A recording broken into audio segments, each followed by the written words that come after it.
Yeah, winner. Yeah. What's blue and not very heavy? Light blue. That's good. That's good. That's good. Why do birds fly south in the winter? It's too far to walk. That is good. That's good. Did you hear about the restaurant serving Christmas lunch on the moon? No. Great food, no atmosphere. Skeleton goes into a bar and orders a beer and a mop. What? Orders a beer and a mop. Yeah. Well, drinks the beer. He's a skeleton. Stop, isn't it? That is actually really good. That's really, really good, isn't it? Yeah. That's the best one I so was far. shocked. Why can't you trust stairs? Go on. Because they're always up to something. Ah! Dogs can't operate MRI machines, but cats can. What do you call a boomerang that doesn't come back? A stick. Yes. It's gotta be. Merry Christmas. Merry Christmas. Merry Christmas. Merry Christmas. Kiss my ass. Kiss his ass. Kiss your ass. Happy Hanukkah.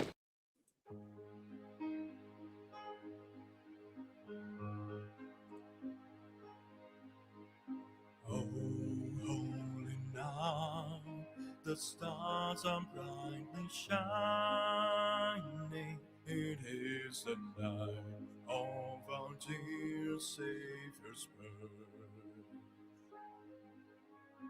Long lay the world in sin and error pining, till he appeared and the soul felt its worth. A thrill of hope, the weary world rejoices, for yonder breaks a new and glorious morn. Fall on your knees, oh, hear the angel voices, oh, night divine, oh, night when Christ was born, oh, night divine,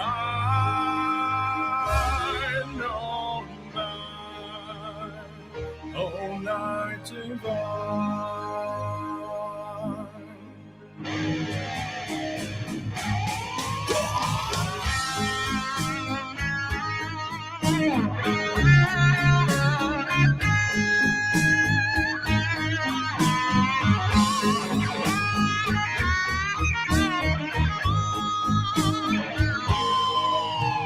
Truly he taught us to love one another. His law is love and his gospel is peace. Chains shall he break, for the slave is our brother. And in his name all of God shall rise. Sweet hymns of joy in grateful chorus raise we. Let all words and hearts praise his holy name. Christ is the Lord. Oh, praise his name forever.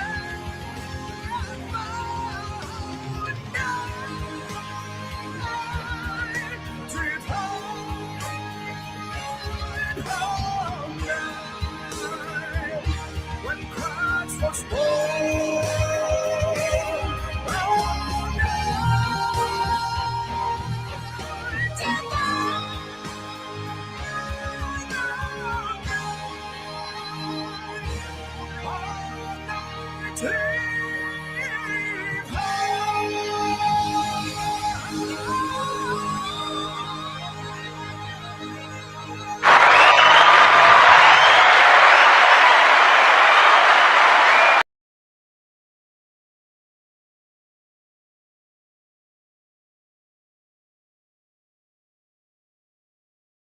Any minute now, I can get in here. You don't need to hear my. What's up? Merry Christmas. We love Dan Vask. As you can tell, I put all those intros in like last minute. I've been doing it right up until 5 o'clock. It's Christmas Eve, everybody.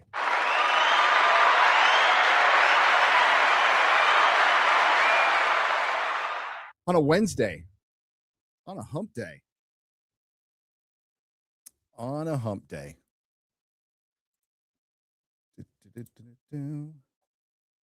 Yeah, and I'm just making sure you can hear me. I put this together so last minute. We're still waiting for Az. We're still waiting for Mahler, who's still playing his game. And the reason we do these live streams on Christmas Eve is for the lonely, the dispossessed, or the people who just cannot handle being with their in-laws anymore. I feel you on that one. No, but I spent a lot of Christmases, like a lot. I want to say 5 or 6.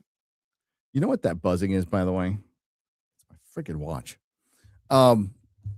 Yeah, about 5 or 6, a couple just homeless walking around Encinitas, California, high as fuck, and not welcome in my home and not welcome at any of my friends' house for good reason, for real good reason. And then I spent a couple in prison and they really suck. That's the one time in prison where it's really fucking quiet. You can hear a pin drop there. And it is every single human being inside those buildings contemplating their choices, their life choices. And it's brutal. Absolutely brutal. What makes it even worse is a family does come and visit you, and then after they leave, and you're just like, God damn, my parents, my family, in some cases with other guys, my kids had to come visit me in prison on Christmas. It's incredibly sad. So be grateful, I guess, you're not in prison. Unless somebody's out there listening in prison. Do they get the internet in prison now? I think they do. That's insane. But they had to give up smoking. I don't know, man. I think I'd rather be able to smoke a heater than be on the internet and look at all the other stuff that I cannot partake in. It was bad enough watching like TV. It was bad enough. But let's see who's here. Let's see who's here. Nathan Cassidy, Brahmin, Crimson Crippled, Noons. Merry Christmas, Noons. Soundwave, thank you. Michael Billington, Real Johnny Guillotine. Is that your real last name? Because that'd be cool. That'd be really cool. So I guess it's evening. It's a late evening in the UK and over there in Europe, but where it counts here in America, it's still early. It's 5:11 p.m. Central Time, 6 Eastern. And I have a Slayer Christmas sweater that I was going to wear, but it's like 75 degrees right now. So I can't. So you get this old Wolvie Christmas hat. And if anybody, I don't know if anybody watches who shopped at my store, if you remember, this was the one. I had all these Dynamic Forces head busts of superheroes, and we put Christmas hats on all of them. And this one would go on Wolverine in between his mask. Yeah, it's 3 Pacific. Oh, there's Molly. There's Molly. What up, dude? Hello. Where's Az? I don't know. What a bastard. He's asleep. Well, I've raided with my fellow Terminator folks. Okay, we're here from playing what is a pretty fucking badass game. Let's be honest, dude. The soundtrack, so fucking awesome. Dude, it's so good. I was like, I want that soundtrack. I was just rocking out to it while I was cleaning my office. Well, it's going to be a pain because I'm probably going to want to play a lot of that. It's like, damn it. You're like, dude, that's why I stay away from games. It's not that I hate games. I love them. It's I'm a little They bit got, OCD. I get into something, I get into it. You know, if they let you play as Ani when he goes to the bar with the pool table and shit in the beginning of T2, and if you break the jukebox, it plays Bad to the Bone. Oh, Like if you punch it, it's so yeah. cool. So I will be playing that game by the end of the year. It looks really fun. You know, it'd be kind of cool is if they made a 1-up arcade version of that. Yeah, I'd buy that. I'd buy that.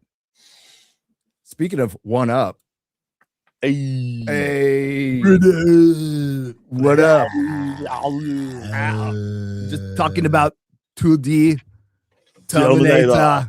Yeah, I am up. I just sent him a message. You said 11:30 yesterday, and then suddenly today I probably did. 11.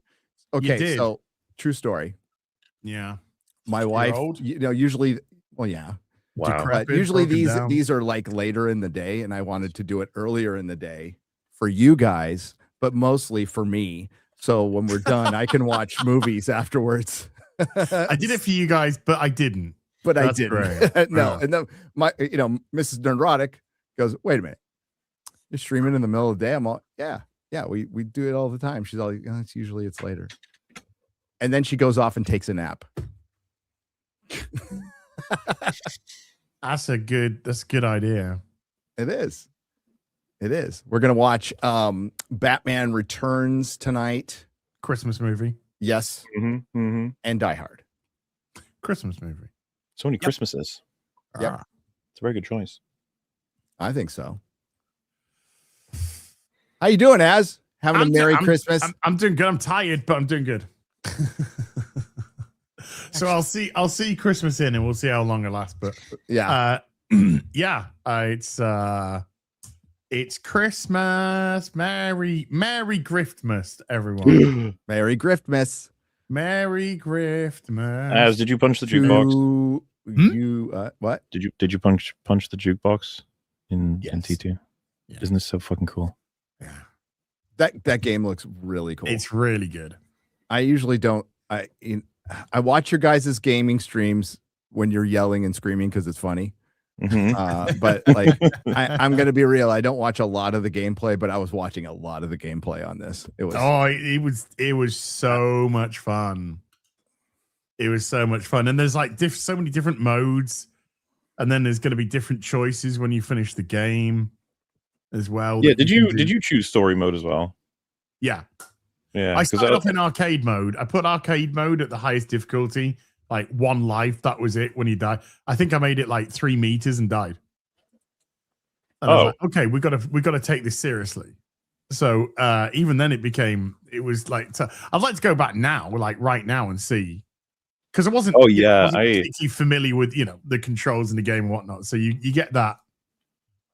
I'm doing a lot of like going from abysmally awful to like suddenly like, oh shit, I'm getting better at this.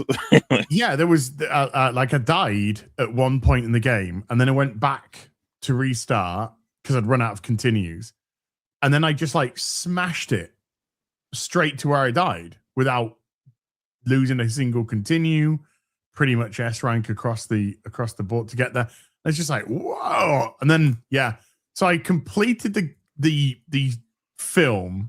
But now they've added this like an extra level on top. So there you go. Oh, okay, cool. I wanted to play more, but these fucking idiots were like, "Oh, you gotta come and do a different stream." It's just terrible. You have to put up with that these days. Freaking retards. I know. Well, I saw because obviously I saw you on Steam. Come on, I was like, I said to my chat, I was like, I think Morley was lurking, and he's just like, yeah, I fancy a bit of this. Listen, I'd love to say you're right, and a lot of people said it was because of you, but I already said like days ago I was going to do this at this time. Oh, okay. In the last Prime stream, I said like I will try and stream No Fate because I think we talked about wanting to do it because T2 is just a fucking brilliant movie, and this kind of game being made for it, fuck yeah, dude. Perfect, just perfect. And the variety of zones are great, like the Streets of Rage zone to Arnie when he arrives. That shit is so fun. And then you got the hospital. I like the mental hospital. Yeah, boy. The mental hospital stealth stuff, that was really good. I was trying to fight, the boss with like that throws 3 grenades, then switches to like a red dot, and there's a laser in the ceiling that's moving left and right. Do you remember that? It was in like the 2nd or 3rd level. Yeah. Oh, yes. I like lost to it 4 or 5 times, whatever, and I was like, okay, I'm gonna need to find all the health because I need like 6 or 7 pips or whatever if I'm gonna get through this. But then the time I beat it, I had like 3 health remaining from a 6 health set, and I was like, oh, like I have this like thing of being over, like assuming I'm gonna die. I try to over prepare. You lose health. Amateur. Did you find the weapon upgrade on Sarah Connor's infiltration into Cyberdyne? You talking about the one that was like just past a lava pit? No. You talking about the one that was above a barrel and a ladder? Yeah. You jumped onto the barrel. You jumped onto the ladder. Yeah, I found that one. I haven't found the other one. It's near a lava pit. Okay. Dude, honestly, for me, I'm so bad at what I would call, I guess, multitasking, in the sense of like I'm so focused on just seeing where the enemies are that I'm not paying more attention to the map, if you will. And then I'm also, I get sidetracked with the fucking music. I'm listening to it and I'm like, oh, it's doing that scene and it's doing this and that. And then I'm talking to chat and they're like, your timer. And I'm like, wait, what? Yeah. Keep fucking it up. Yeah, I'm just sort of like paying attention to getting to the end and time that I'm sort of, I need to be on the lookout for a couple of things. It's like I fluked a continue on. Well, I fluked the continue because I was just by the jukebox when I punched somebody, so the continue came out, and then I was being chased by a helicopter, and I was like shooting at the helicopter, and above the police there's actually a continued sign, and I must have hit it, and the continue came out of the helicopter. I was like, Yeah, there are definitely a bunch of secrets in this game that I am not finding. Yeah, I'm missing a whole bunch, but replayability is through the roof for this game. Holy shit. Yeah. Oh, I'm not bored. I'm actually chat. I'm actually really into this game. I saw them all playing it. I'm like, oh, God, fuck everything. I want to watch. I want to play this right now. So it looks, I mean, it's not easy, but it's just cool. Everything about it is cool. And that matters to me. That does. It's the best Terminator we've gotten in years. Best humor we've got. Well, dude, when they there's a part, as you would have gone past it, where they say like, oh no, like the system is logged. There's 2 Terminators that have gone back to the timelines for Terminator 1 and 2. Yeah. So it's like, so Terminator 3, 4, and 5 are not canon. It makes it even better. Oh well. Bye bye. It's like, we sent one to 1984 and one to 1995. It's like, okay, I like that. I'm on board with that. Yeah. Yeah, that was 95, right? That's when T2 was set. Yeah. Yeah. That's right. Came out in 1990, 91, I think. 91, I think. Yeah, it came out right before I went down because it did. So I saw that one in the theater, and not long after that, I was not seeing movies for a couple of years. Oopsies. Not seeing movies for a couple of years. I got a wonderful bit of fan art today, I guess you could call it. I don't know, AI art for the real BBC. Oh, I'll download it and I'll put it up on X so everyone can see. And I'm going to use this as the thumbnail for the next one because it's going to be great. Like, let me just get to X. Regarding your hat there, Gary, have they ever done a story where Wolverine like dressed up as Santa and then killed a bunch of people? Enemies and stuff? Yeah, all the time, dude. Actually, Wolverine Volume 3. No. They should do that. It sounds really funny. Like he does it to entertain a bunch of the like mutant kids, and then they get attacked or something, and he has to kill everyone dressed as Santa. That would be really funny. It would. Imagine the X2 Mansions action scene, but him as Santa. As Santa. Well, you could just AI that now. You can just reimagine you can recut. You're going to be able to recut movies within 5 years, entire films. I'll be able to make my own Hobbit cut. Like with prompts. Finally, a good Hobbit movie. Oh, Jesus.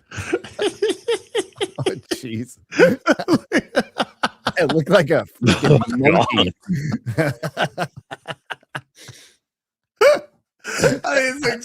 Looks like it's been made out of like those foamy rubber puppet costumes. It looked great. It looks like you sat on a bicycle without a seat. I'm just enjoying life, man. I'm just enjoying life. Gary's looking rough, man. Dude, I look like I evolved into a Neanderthal, man. Like, what the hell's going on? I think Morley looks great. Mahler looks great. Mahler came out the best. That's me on a good day. Yeah, we look like California raisins. That was good, chat. Very good. Morley did some mass shifting to get to that height, to get there. Hey, Disper, you want to come in? You're in the chat. You can come in. If you want. Gary's boring me. What was that? I'm boring you? Sorry. Damn. I'll be way more exciting.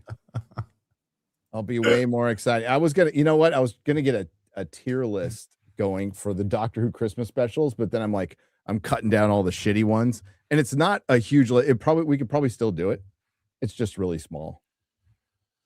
For the Doctor Who Christmas special? Yeah, because I don't count any of the fucking Jodie shit. Right? Are you looking forward to next years? Because there's none this year. Oh, totally. I'm looking forward to when they rumored Paul McGann in it. I'm like, don't, no, please, no. I want him back, but not like this. Not like this. Not like this. But he came out and shot it down. So, oh, good. No, have some respect, Paul. You don't want to get caught up with this nonsense, this palaver, this RTD fucking spurg. No. Well, here we are with another Christmas without a Doctor Who Christmas special, which they had just returned because remember they didn't want to put them on a specific Christian holiday anymore, so they wanted to do New Year's Eve with Jodie. Fucking BBC is so stupid. Fuck him. You. Yeah, fuck him. I'm waiting for my next letter through the post box where they start. Because you're not paying your I'm waiting for my next threat. Bring it. Yeah. Fuck off. Dude, I got California crawling up my ass for because I moved here in 2022 officially, like bought the house and everything, but I was in the process of moving. So I lived there and did business there officially for like 2 fucking weeks, and they want their tax money, dude. They want their tax. That's all I did. Fuck off. Did business. Fuck off. Fucking California. They won't leave me alone. I've been gone for years. So California should be the California should be complete and utter. Should be annexed from the United States and left to fend for itself, and then you'll see exactly how far it'll get, which is fucking nowhere.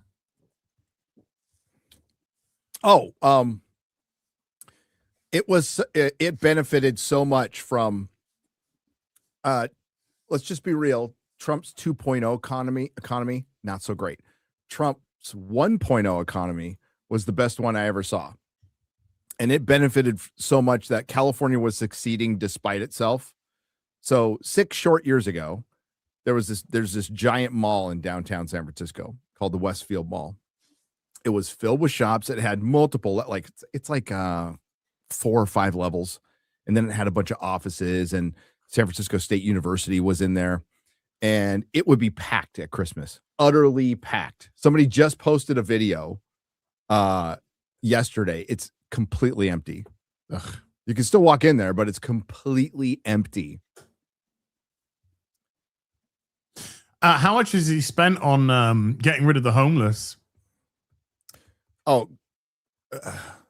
It's called the Homeless Industrial Complex. That's how much they've spent on it, like fucking everything. So what happens is that a city gets paid per head. So it's like a public school here. So per student, or even like a prison, a prison population is based on per head. Same with the school. You get your budget based on how many students you have, And now they get a budget based on how many homeless people they have. So they do a proper census of it. How they do that, I don't know. But yeah, that's the grift. What's this? I wish you a Merry Christmas and a Happy Oh. New Year. Ow, Jingle bells. Happy Christmas, everyone, and a Happy New Year. Now, you may or may not know this, but in Northern Europe, they celebrate New Year's Eve. Now, in Scotland, we call it Hogmanay, but there they call it Silvesternacht. So this is Sylvester wishing you not only a Merry Christmas, but a wonderful Silvesternacht and happiness in the year 2026. He's wearing shorts. That's fucking awesome. Sylvester McCoy's a legend, man. Yeah, he is. Yeah. Yeah, he is. What a wonderful man. He was one of those type of actors that would have been considered vaudevillian. Multiple talents. He was a good doctor. He was a really good choice for doctor. Yeah, he was. He obviously came at a bad time in the show's life. But if you go back and watch them, they're pretty good. Oh yeah, I enjoyed his run. Yep. I did enjoy his run. Yeah. Yeah, they're no Jody run, but they're pretty good. Yeah.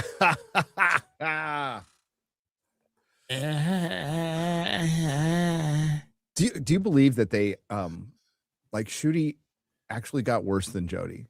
Having watched them all, they are worse. And it's weird because they're way more expensive. So you can see the money in the effect. The Disney money.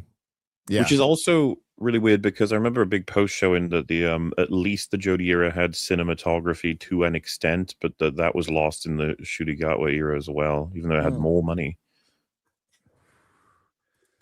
Did it have cinematography? The music was terrible. Everything was terrible. That new musician they got in, diversity fucking diversity was just fucking useless.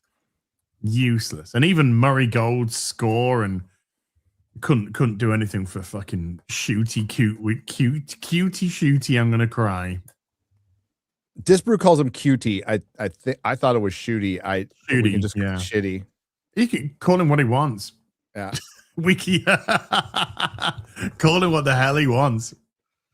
Just don't call me anytime. That's all that I don't want to be called by. Yeah, but it does seem that Shooty was fired. It does seem Yes. He was a major pain in the ass on the set, apparently. A flamboyant gay man was a pain in the ass on the set. I mean, I'm crazy. Yeah. But I mean, it was probably like it's like two alphas being on set, except you have two like alpha flamboyant gays in RTD and Shooty. Well, RTD's not a flamboyant gay. I would no.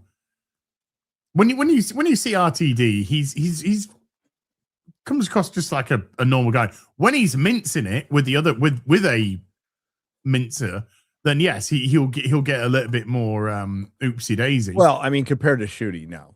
But right. When you just hear him like being interviewed normally, or whatever, he just comes across like a regular bloke. He's broken. He's mentally fucking broken now. But he used to be a good guy. It's sad that's what happened. He got really bitter. About what? I don't know. I think pure speculation. He brought back Doctor Who. It was a great source of pride. What was behind his leaving, I still don't know entirely. It must have been some conflict with the BBC. But he said he was burnt out. He couldn't do it anymore. So he's done. Yeah, and his husband was dying. Right. His husband was dying. His husband died like a few years later. Yeah, because he did that last Torchwood thing with Showtime. And that should have shown you like BBC should never team up with America. Like woke America should not team up with the BBC. It's actually too much for everybody. I mean, wokeception. It's wokeception.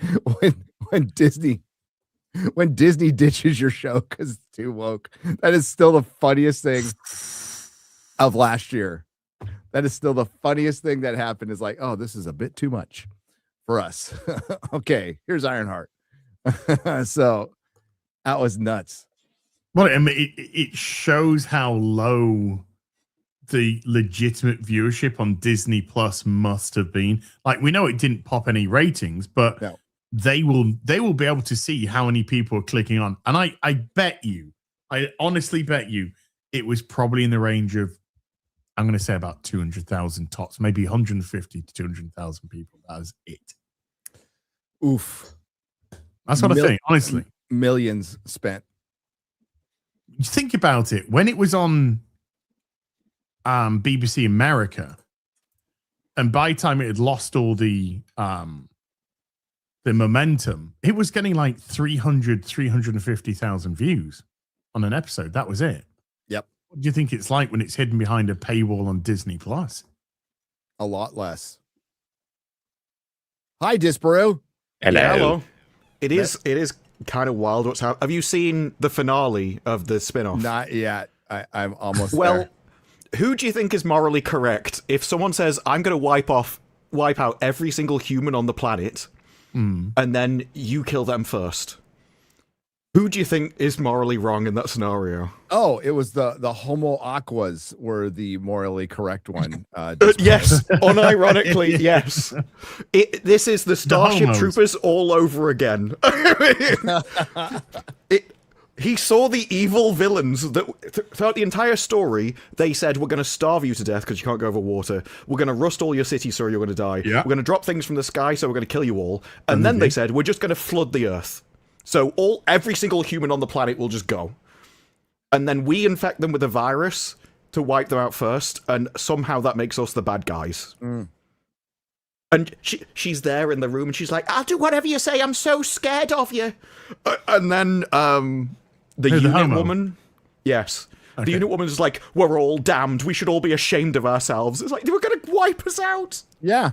Maybe she's talking about the BBC. Yeah. Well, there is a far more interesting read of the series where it looks like Kate Lethbridge-Stewart is just insane and hallucinating the entire series. Like, there is a Fight Club reading of this whole series because the entire everyone's going, you're not sleeping. You need to go home. Why are you here? You should be sleeping. And then in the end, she's in therapy, talking about everything that's happening in the show, and like, are you sleeping enough? And then the entire series ends with her holding a gun on a guy, threatening to shoot him because he dropped a bottle on the floor, and she's like, pick up your rubbish, and I think if you rewatch it with that, it just looks like she's insane. It's not a good message for women. No. Women in power. Women in power, they can't handle it.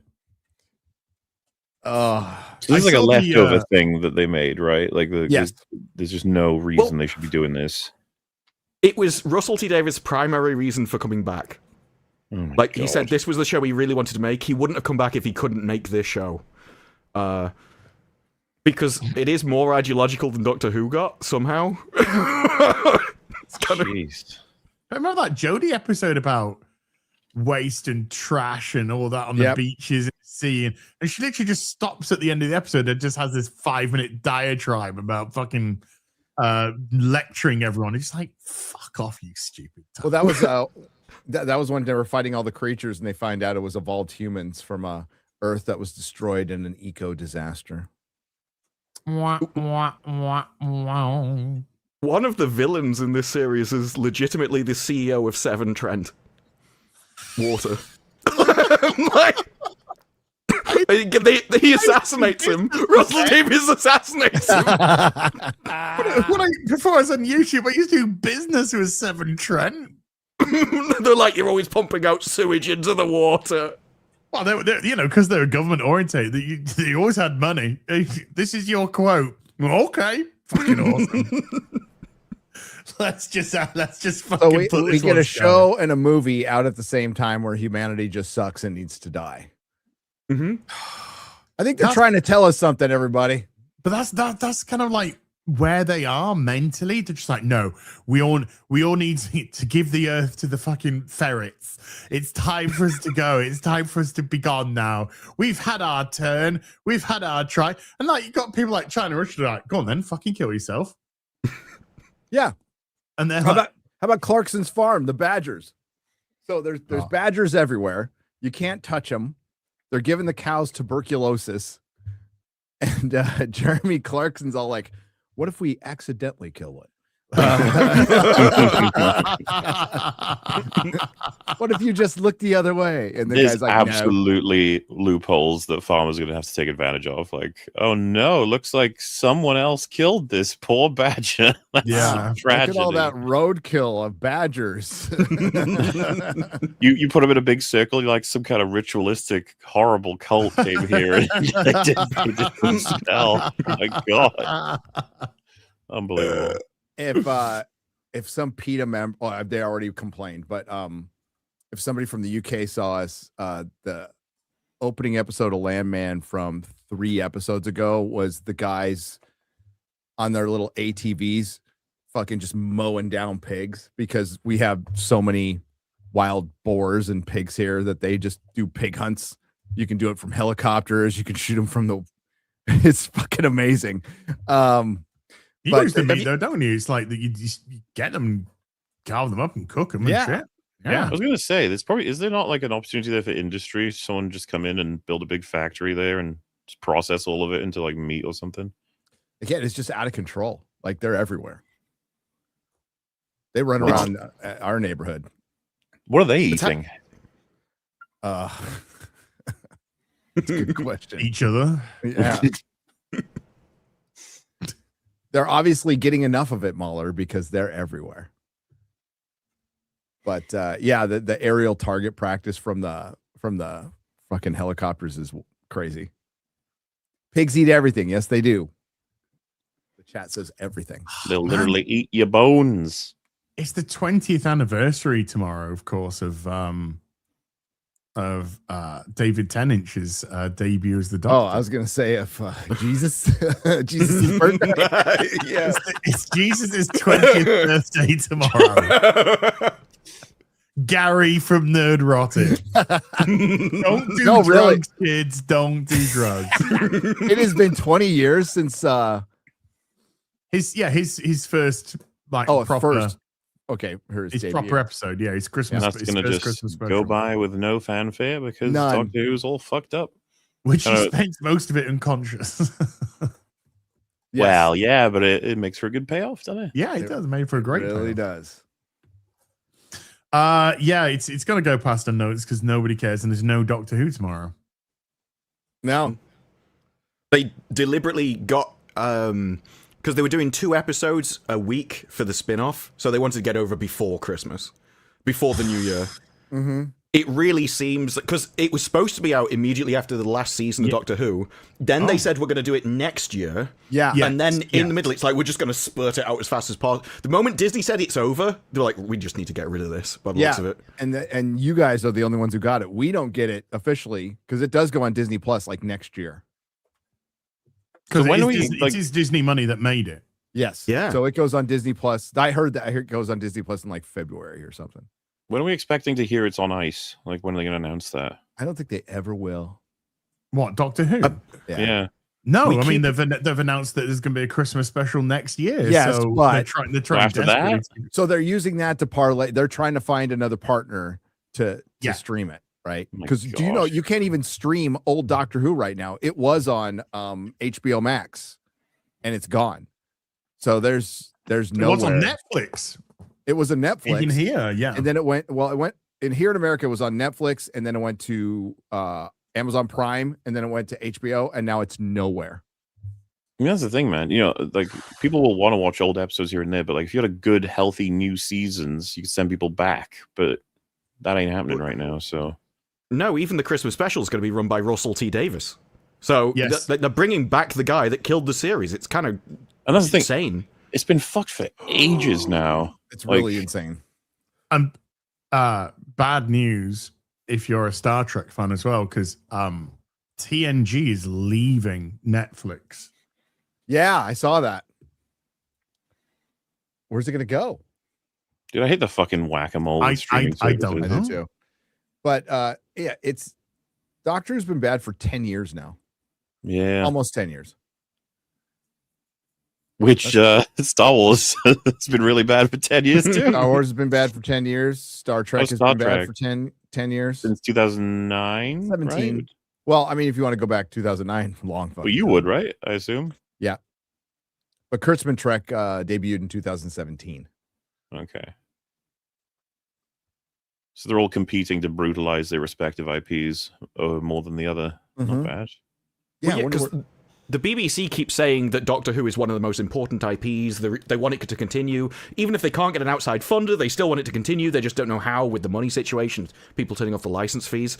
So you'd think if you cared that much and you realized how important that IP was, you would put a lot of effort into it. But it just seems like this is the best that they can do. They don't know why they're failing. They can't fix it, and they have no ideas of how to fix it.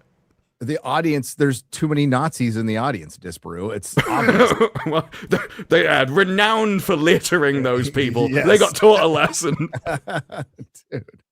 One One thing of they the really things, hate is fish romances. That'll teach them. On things like falling apart. I just saw this, Gary. I've sent it to you on Twitter. It's like people have been sharing these graphs that like track overall ratings of TV show episodes, so you can see it in like a color format. And this is the Game of Thrones one where it just fucking collapses in the final season and the finale and stuff. But I guess what I found interesting about this is like, man, the fucking average ratings for seasons are kind of fascinating in retrospect, because I don't think they would be the same if everyone was asked to rate them now. Like they, you know, people's opinions of 6 and 7, look how high those are. They're beating out 2 and 3 and 5. But then you get to 8. That 4.0, like holy shit. What's the 7.9 on season 5, episode 6? Do you remember what happened on that episode?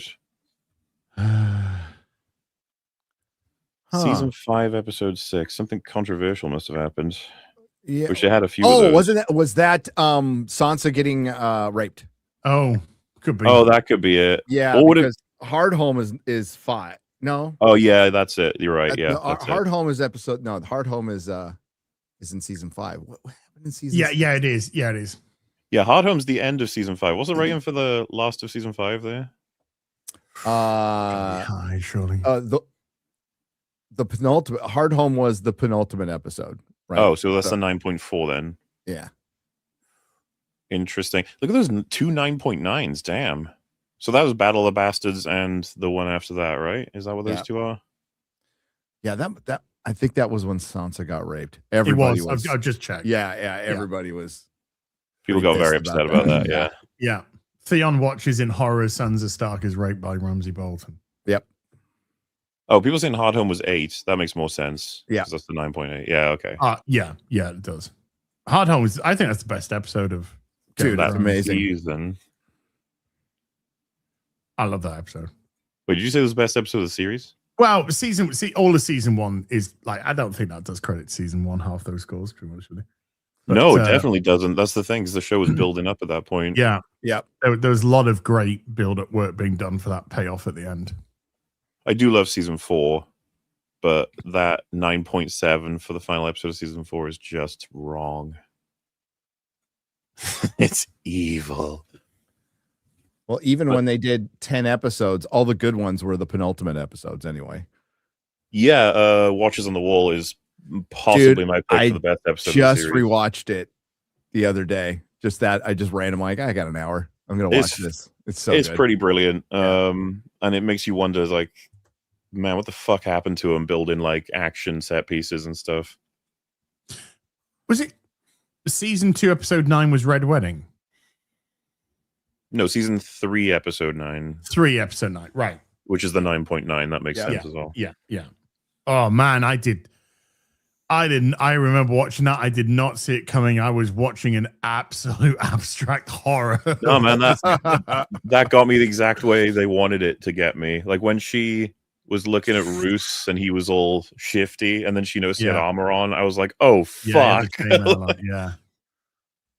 And then when he went up to his wife and just shivved his wife, I was like, Well, even the playing Reigns of Castamere, I was like, what the fuck is going on? Like, it's just nobody noticing. Like, this is not the music you want to be playing at a Stark wedding. I knew it was coming, and it was like watching it like this, like, no. See, I got to do that with the Mountain versus the Viper fight, you know? Like I knew how that was gonna end from the books, but I was still like, oh.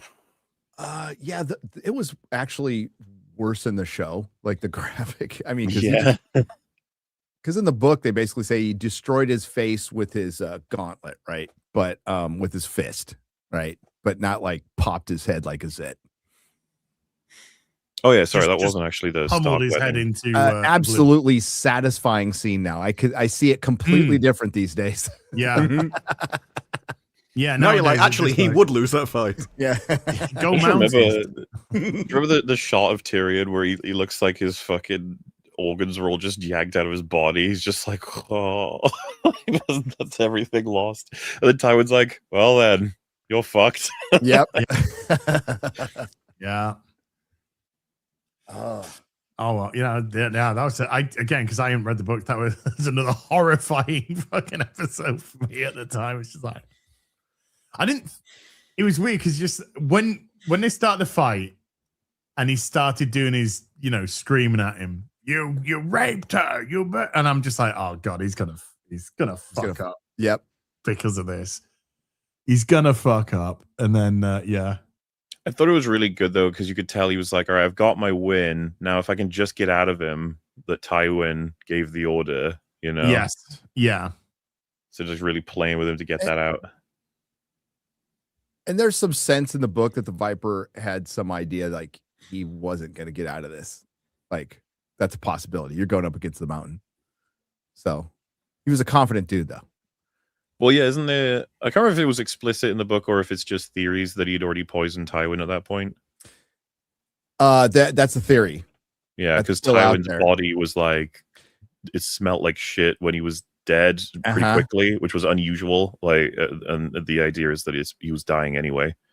And then post-mortem, he was like smelling worse than normal to where the Silent Sisters and everything couldn't like fix it at all, and it was smelling like shit. As Potions Master, wasn't he? Oberyn, right? Something like Oberyn, yes, trained at the Citadel. Yeah, kind of a master at everything in Westeros. One of the best fighters, probably one of the few people who could have taken on Jaime pre his hand being chopped off.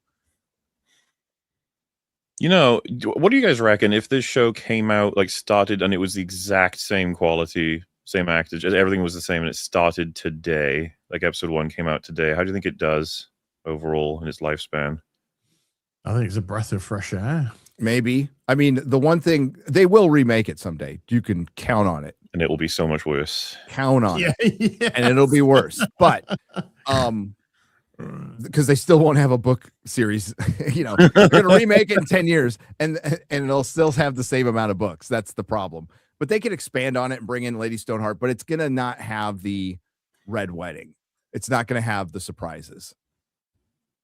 Yeah, that's the issue though. That if it had come out now, and so there was none of the other spin-off series or anything, you would also inherit people hating George R. R. Martin because they know he's not going to finish the book by this series time. So you may have a load of people going, "What's the point of this? There won't be an ending." Yep. Why? That's actually there was very much. I remember the vibe being like, he'll finish the books before the show catches up. He will. But if it came out today, it'd be like he won't. There'd be no reason to think that. But go on. Like, would the show hit hard enough? Do you think culturally that it would bulldoze past that and become? Do you think it would be as popular, more popular, or less popular? Basically, less, because we're more divided. And so that's inevitable for everything. We'll never get the same amount of viewers because there's too much stuff to watch, essentially. And the Tyrells will be like Asian and no. If it was exactly the same, that's what I'm trying to say. Yeah. If it's exactly the same, but they expand on the book more, it will not do as well, but it could be better. And especially if we're going in the fantasy world here, the only way George is going to finish the book the one thing he can do fast is like basically his Fire and Bloods and his World of Ice and Fire. So basically his Westeros wiki, right? So he can do basically a history and then have somebody else fill in the blanks, right? Which he won't do, but that's the only way he's going to finish and map out the ending a lot better than they did. And then add Lady Stoneheart, add more magic, do all the things that Dan and Dave. What did they? What's the quote, Mueller? Is messages are for 8th grade? Oh God, book reports. Yeah. Yes. Didn't they say that about themes? Sorry. Themes are for 8th grade book reports. Jesus. It's like, what are you fucking talking about? Dan and Dave kind of forgot how to. They did. Do anything. What I don't get about what the fuck happened to their brains, because a lot of people were like, whenever they made a scene that didn't have the books, they were going to be fucked. And it's like, all the Arya and Tywin scenes in season 2 aren't in the books, so they made those from scratch, and they were really good. But I guess, season 2 is just so long ago. I don't know what happened to them as time went on. There's all the theories and seeing all the stuff they said in interviews and stuff, but still, it is kind of, it's one of those to be studied things, Oh, it does help when you got Charles Dance, though, Oh, yeah. Yeah, there's certain roles that just won't be. I'd even say Kit Harington as Jon Snow would be kind of irreplaceable, but Charles Dance as Tywin is goated. Yeah. Like, well, there's some legendary casting in Game of Thrones overall. I mean, like Sean Bean yeah, was perfect for Ned Stark. He's perfect for everything. I've not seen anything where I thought he was awful, and I've seen lots of series where he carries it on his back. Like Robin Hood is one of them, Snowpiercer is another one. Both of those are kind of but his performance, every time he's on screen, he just owns everything. Yeah, no, I think I agree. I don't think I've ever seen him in anything where I wasn't like, no, he's awesome. But, to their credit, majority of the casting was really fucking good choices. yes. Peter Dinklage, Mr. I kicked the ladder out from behind me for all the midgets. Yeah, whoa. I was just talking about him in my video for one of the top 5. Still, What a though, son of a bitch. evidence that you need the combo of the writing, though, because like he post season 4 was pretty lame, when he was with Daenerys, and he was just like Varys, Littlefinger, and Tyrion all fall by the wayside. Well, yeah, and there was that meme about Daenerys being a black hole of character. Whoever meets her no longer is interesting. They just can't. Yeah, they can't be interesting anymore. Jon Snow had the problem. Varys had the problem. Tyrion had the problem. Fucking everybody. It's funny because it's true. Yeah, and she was like a powerhouse of being sort of engaged with by the audience earlier seasons, but the more it went on, the more she was like lame and just kind of like people weren't as engaged with her story. And then of course doing the shit in the final season is like, man. Well, that's because like her quote unquote heel turn hadn't happened in the books yet, and I predict we are very close to it happening when she goes and back to Marine and just fucking kills everybody. That's what she's probably going to do. In the books that won't be written. I think though part of it, and this maybe is going to evolve into shit a bit on Emilia Clarke. They had her like doing the whole like she almost became a bit Flanderized, the whole being stern-faced, speaking almost a monotone but impactful and assertive, and then like every single scene doing that basically. Meanwhile, like if you remember in season 1, you watch her get beaten down into a completely different character, right, and emerging as something else from something else. Much more interesting than, every single season being threatened by someone and then overcoming them by some other team or some other source of power or knowledge, bailing her out a lot of the time. Not to say it was badly written or anything. It's just that she's not as it's not as interesting to watch her as time goes on. No, and I wonder if they're going to explore. Well, they can't Night of the Seven Kingdoms, but they certainly have been a little bit in House of the Dragon, Dragon Dreams, and how important they are to Targaryens and how it makes them go crazy. That it really brings in that Targaryen madness, which would have explained a lot with the heel turn, but Dan and Dave didn't want to do anything magic or prophecies or any of that shit. So, I mean, they fucked up everything. Yep. And her fame from Game of Thrones got her to play Daenerys in Terminator, and then got her to play Daenerys in the Secret Invasion. Gaia could whoop Doctor Doom's ass like right now. All they got to do is call. She's on the moon, right? Gaia's on the moon, or no? Ever coming back. No, she's working. No, she just went off with the Peep Show actress. That's all I remember. Yeah. No, she went out to basically the UK version of Shield, right? Remember that? Are they going to do anything with the huge Union army Jack's of daughter, or granddaughter? There was the Skrull War that they've basically just paved over now, but there was also that warehouse filled with Skrull bodies or whatever. Do you remember that? At the end of Secret Invasion? Yeah. What was that? I don't remember. Oh, you mean in the pods, in the tubes? Weren't the pods all the people? Meaning that there was still loads of Skrulls out there, right? A million. Yes. A million. But they never. All right. Well, too busy to do anything with that. Well, I don't know what you do with of an allegory of somebody who's working with the government allowing millions of immigrants onto a planet, and then they don't really assimilate and cause a bunch of problems. They try to fucking launch nuclear war. Stop talking about the UK, please. Leave the UK out of this. It's not. And then, Gary, right? You have all the Skrulls mad at them for never finding their home or whatever.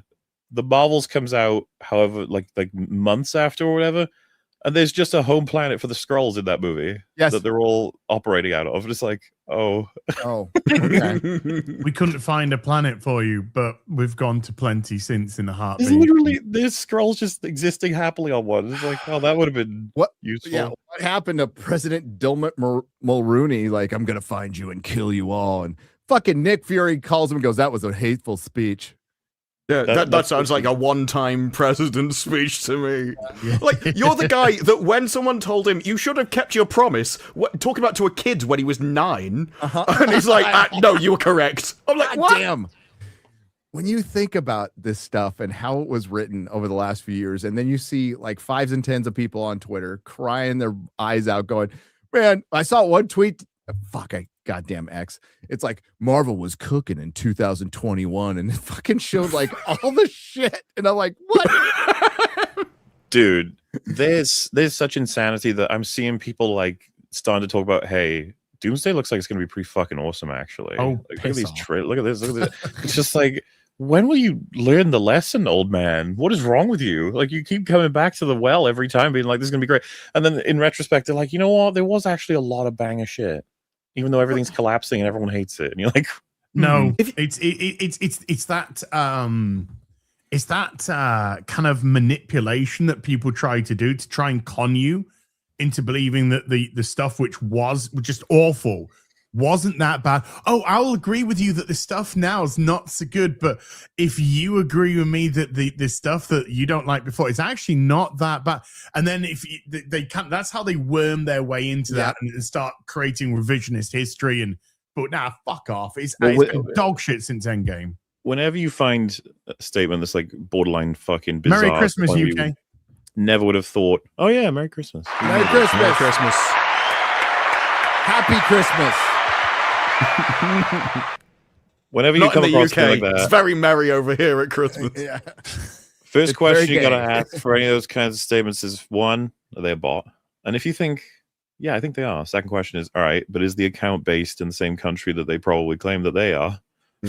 Like, if they pass those two tests, like 3, are they being paid to say these things? It's like, it's rare that they get past all 3 tests. Because it is a problem with people lowering standards over time, which is natural because you always compare it to the most recent thing you've seen as your memory fades. So you have to kind of remember what you thought about the movie at the time rather than comparing it to what it is now. And it is even Secret Invasion. If you remember, it wasn't just that they couldn't find a planet. They couldn't find a planet that anyone else would let them on because these people had gone around invading everybody. These were the scum of the universe. Everybody hated them. Yes. Like, they'd caused so much trouble, they got kicked out of all the places. And then, I can't believe you couldn't find us a space in the universe. I don't know what you're talking about, dude.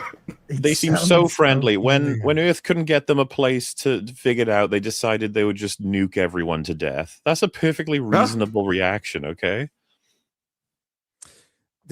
the opportunity squandered with the scrolls is so fucking retarded. It didn't like entirely work in the comics, okay, as comic fans will know, but conceptually it was great that you followed Civil War. You have these divided superheroes, and the villains who have been kind of sitting it out are trying to infiltrate now. You got Harry Osborn, then you have the Skrulls like invading Earth like at a perfect time, and it's a way to retcon like heroes that probably shouldn't have been alive when Elektra was a Skrull. That was pretty good reveal. But and they could have adapted all this in the movies, and the Skrulls could have been the next two phases easy. Yeah. Do you remember? It's such a great idea. It's just the Thing, essentially.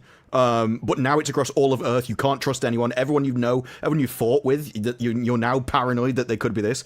Every single time you come to something, you have to make sure they're not a Skrull first, even though they could know things from years ago. It's a great idea, but the problem comes when you go into it trying to make somebody the good guy when they're not. So rather than telling the situation honestly, you want these people to come across as like sympathetic or something, even if they're not supposed to be. Do you remember in the Marvels when the Skrull planet gets blown up and she gets them all on a ship? Do you remember where she puts them? This is a genuine trivia question I don't think any of you are going to get. Sorry, say again. Can you repeat? Again. In the Marvels, the Skrulls have a planet, and when it gets blown up by Darth Ben, Captain Marvel rescues them, puts them on her ship, and then they get put somewhere. Do you remember where she puts them? Cats. Is that where the cats eat them all? No, that's the third act. I do not. Hold on. I'm gonna fail my Marvel's trivia questions. Doesn't she put them all on Gay Husband's planet?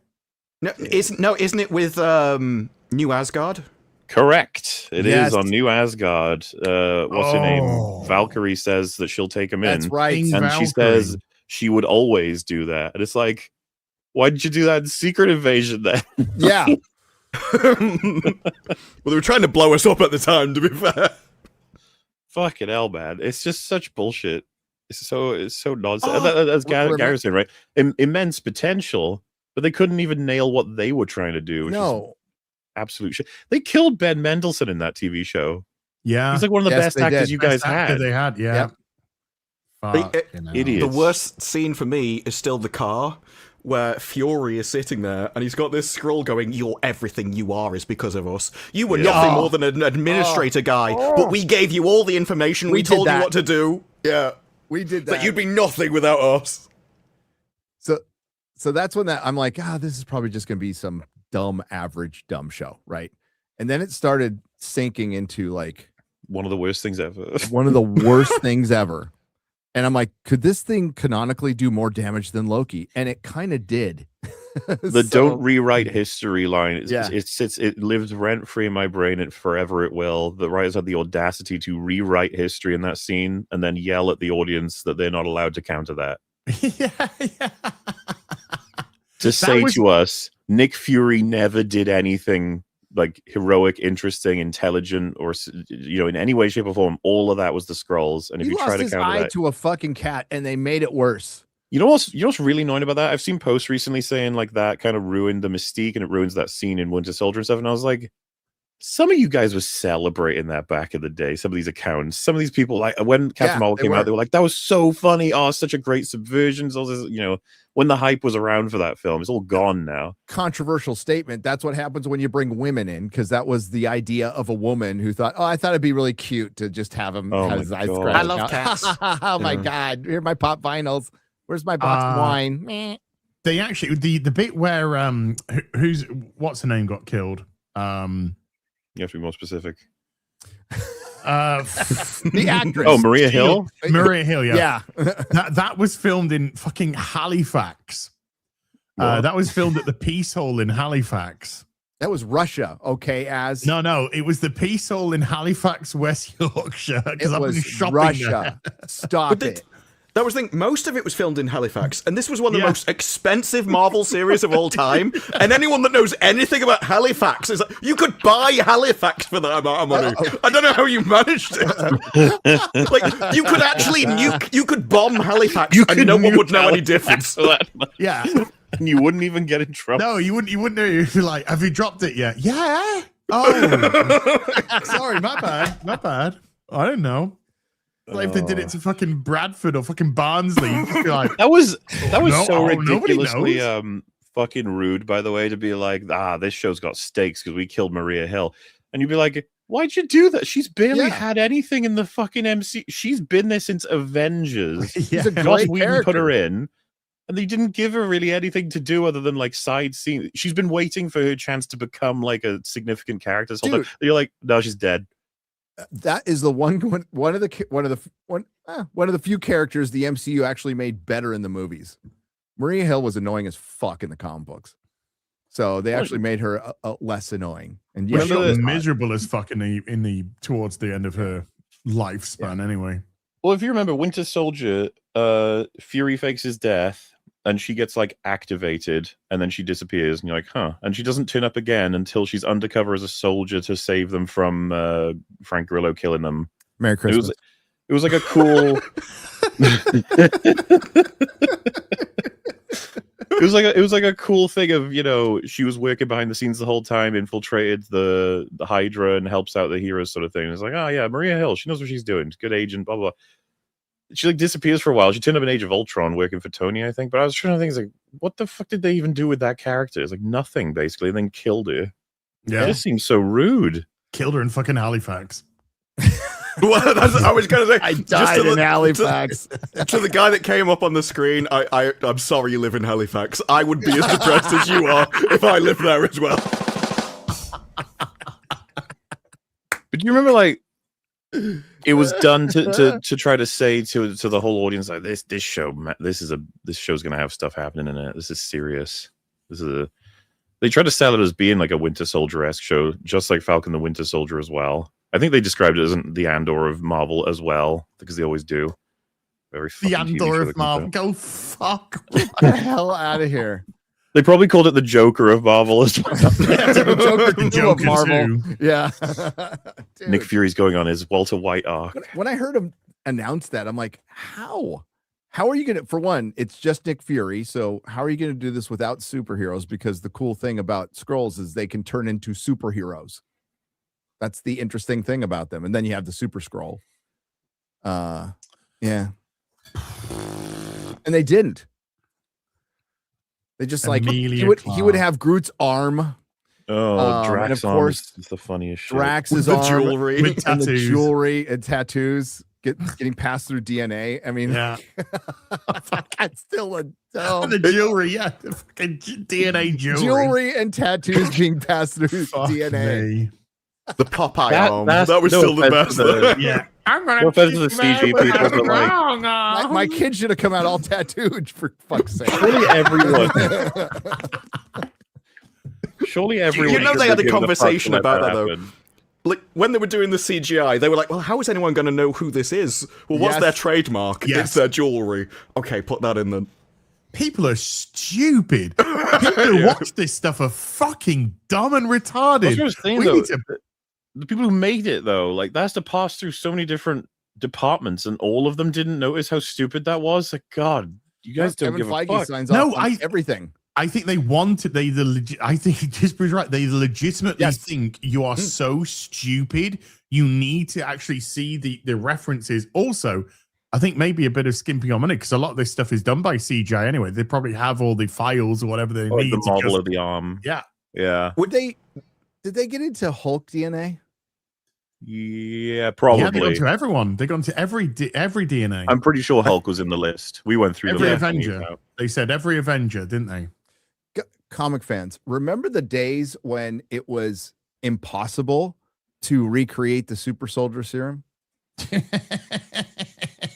Why do you think and that if is, they did Barry? it was really fucking rare, you know? Whenever a fucking person gets crazy powers through tech, magic, or biology, or whatever, in any given universe, like you need to be able to lock it off a bit, because if it's replicatable easily, it's going to get out of control real fucking fast. Mm-hmm. But like one of the foundations of hero shooters and FPS games is that you recognize the character by their silhouette, but their silhouette can change because they wear different skins. So you have to make all characters suitably different that even when they change their clothes, you recognize who they are.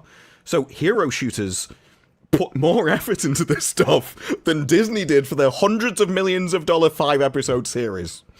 Which is Set in Halifax. yeah. I mean, that really was the first sign of trouble. Well, they were trying to make it look like Russia, so maybe. I mean, he kind of looked like Chernobyl. I mean, I'll give you that. Oh, remember when But they had to pay the actors. That's where most of the money went. The moment they went, you've got to have to live in Halifax for 6 months. They're like, this is going to be millions. Be danger money, you know? We're gonna get fucking danger money for living here. Remember when Ben Mendelsohn was talking to Nick Fury, and he said he was going to go outside? He's all, "You gonna go outside in Russia, huh?" Insinuate black man Russia. And then they had a scroll as a black man walk through Russia and get to the scroll. It's like, what the fuck? Yeah, well, that's why the scroll thing was so weird in the car, because essentially you are humiliating the identity group that you've held up at all of the times. So now you're saying it's like you build them up to knock them down because you've found something else now. You found something that's even more exotic and alien species that you can hold up. And it just seems whoever's more of the out group is just the one they will accept. I think if aliens came down tomorrow, they'd be like, no, you can lead us. We don't need to lead us anymore. We're good. No attention to detail, chat. No attention to anything. And that's why Doomsday is coming out, and that's why there's a slow leak of the Doomsday promotion has been terrible. It's a stream of chairs and slow reveals of people we knew who are going to be in the movie the whole time. And I guess it's going to lead into a real the fourth one will be the real Doomsday trailer, which will be what, in 3 weeks, 2 weeks. Whatever. It's not going very well. And the people are still very upset that Steve Rogers is coming back. But and they were pissed off about the Triumph, right? Because it's a UK motorcycle. Well, look, the original Triumph company was made in like 1883 or something, and then it got Triumphs are cool. Revamped in 1980s. But I think most of them were complaining because it looked like Trump and not Triumph. and that just shows you how fucking mentally spasticated the world is today. Yes. Where a word like Triumph, if you got a couple of fucking letters, looks kind of like Trump. Ergo Russo brothers. Oh my God. Fascist, racist. The thing is, when I'm watching the trailer, that is what I thought it said. That's why I made the joke. I had to rewind it and check. Well, we were pointing that out on the stream. We're like, look at this Trump. Steve Rogers has a MAGA hat on. Yeah, that's fucking, let's go. Oh, Jesus Christ. No, I thought because he's got they look like Trump, there'd be a swastika above the doorway. Fucking Haley Atwell's gonna be shaving fucking skinhead, you know. It zooms out, all the roads are at 90-degree angles. That's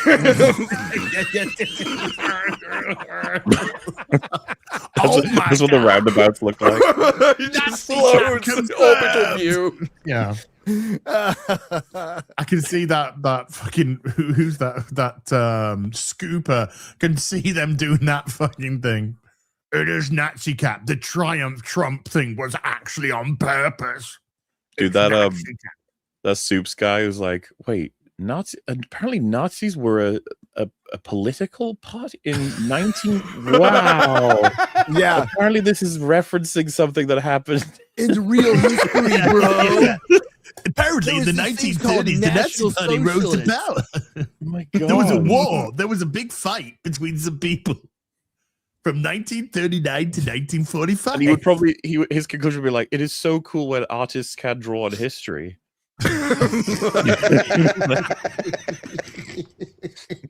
It was like a really big war that was a sequel to another bigger war. It was a sequel war. How did they know there was going to be a second one when the first one was going on? In the First World War, they were just called Germans, but in the Second World War, they upgraded them to Nazis. They didn't make any sequels to World War II, but they made a bunch of spin-offs.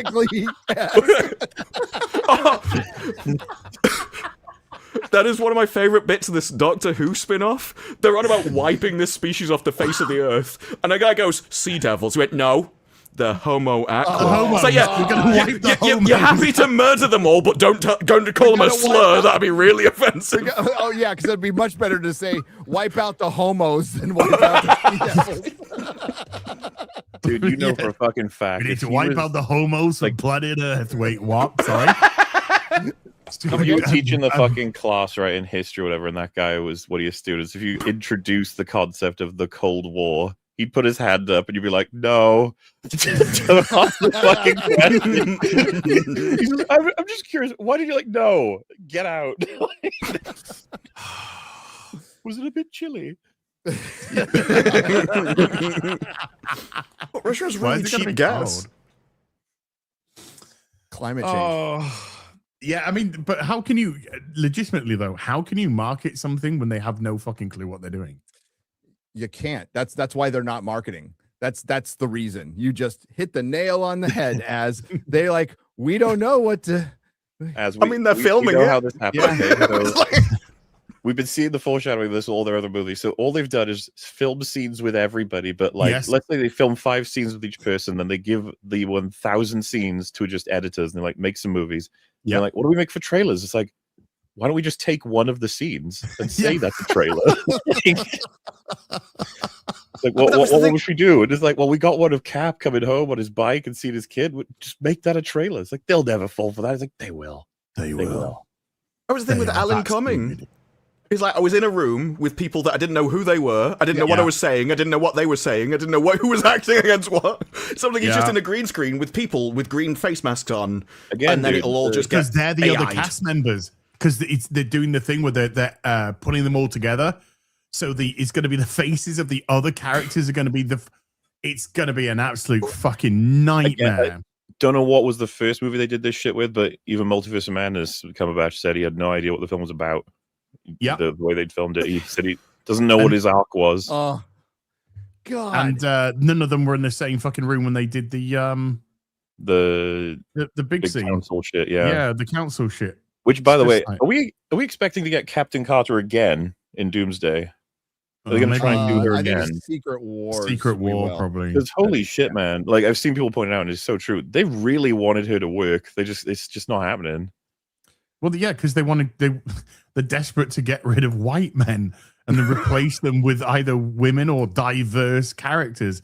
That's why everyone's mad that Steve Rogers is back. It's not because anyone in any semblance believes that Anthony Mackie's Falcon Cap is the fucking true Captain America. It's because he's white. The white guy's coming back to fix the fucking retarded mistakes from the DI spackers. That's what's happening. Yes. That's why they're mad. They're mad because the truth hurts. Yes.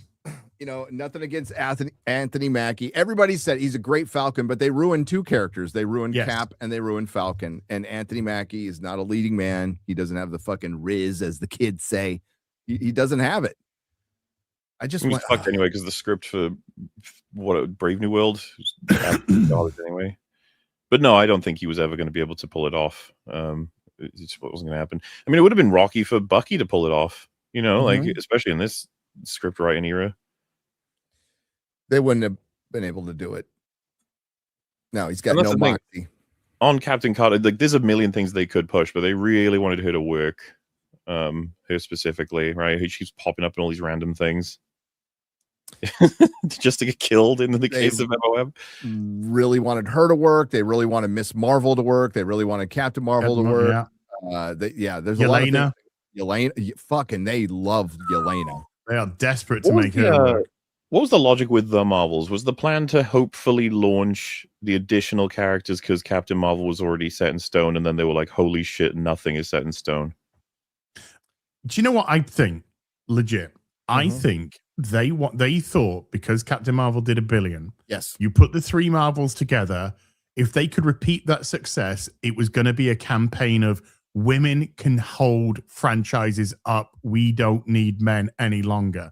That I think that was a big part of why they did that.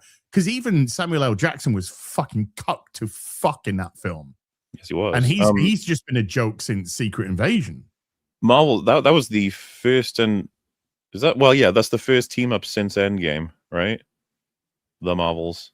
That's like Is that class that as a team up? they called the Marvels. They're a team. I don't know. Like everything's a team now. Even like Black Widow is a team. The first Everything's team a team. Yeah, the Eternals were a team, but a first team up.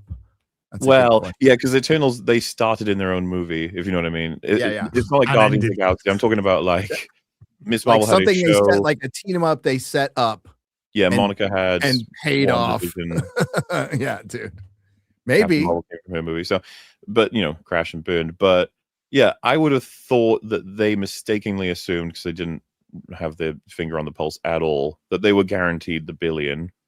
And then if they get that, then they can do sequels for all 3 of them instead of just Captain Marvel. But instead, they found out they couldn't even make. How much did that make? Like $204 million worldwide. Yeah. I just looked. So yesterday while I was working on a video. Even though the numbers has it just slightly sub 200, I believe, but I think its Box Office Mojo has them slightly over. Truth of the matter is that once they went full into production of Captain America, Captain African American, the Marvels, and Ironheart, specifically those 3, and Echo, they knew they were turds and they couldn't get out of it. And they know Wonder Man's a turd as well because they're dumping that. Yeah. I saw a post be like, "This is outrageous. They're not even giving it a chance." It's like, dude, it was supposed to be out this month. Yeah, it was never good. Like, what do you think a weekly release will save Wonder Man? It's like, no, no, oh god, no, no. It was meant to, wasn't it? It was meant to come out and lead up into Christmas, wasn't it? And the final episode was just before Christmas. Yes. Oh, dude, that's gonna be really funny if there's like a Christmas episode. January. Do it. Yeah. It was set for the end of this year for the longest time until they delayed it last minute. Are you guys planning to watch Wonder Man? Absolutely. Oh yes, absolutely. Oh, I was gonna give that one a minute because do you care about the character at all?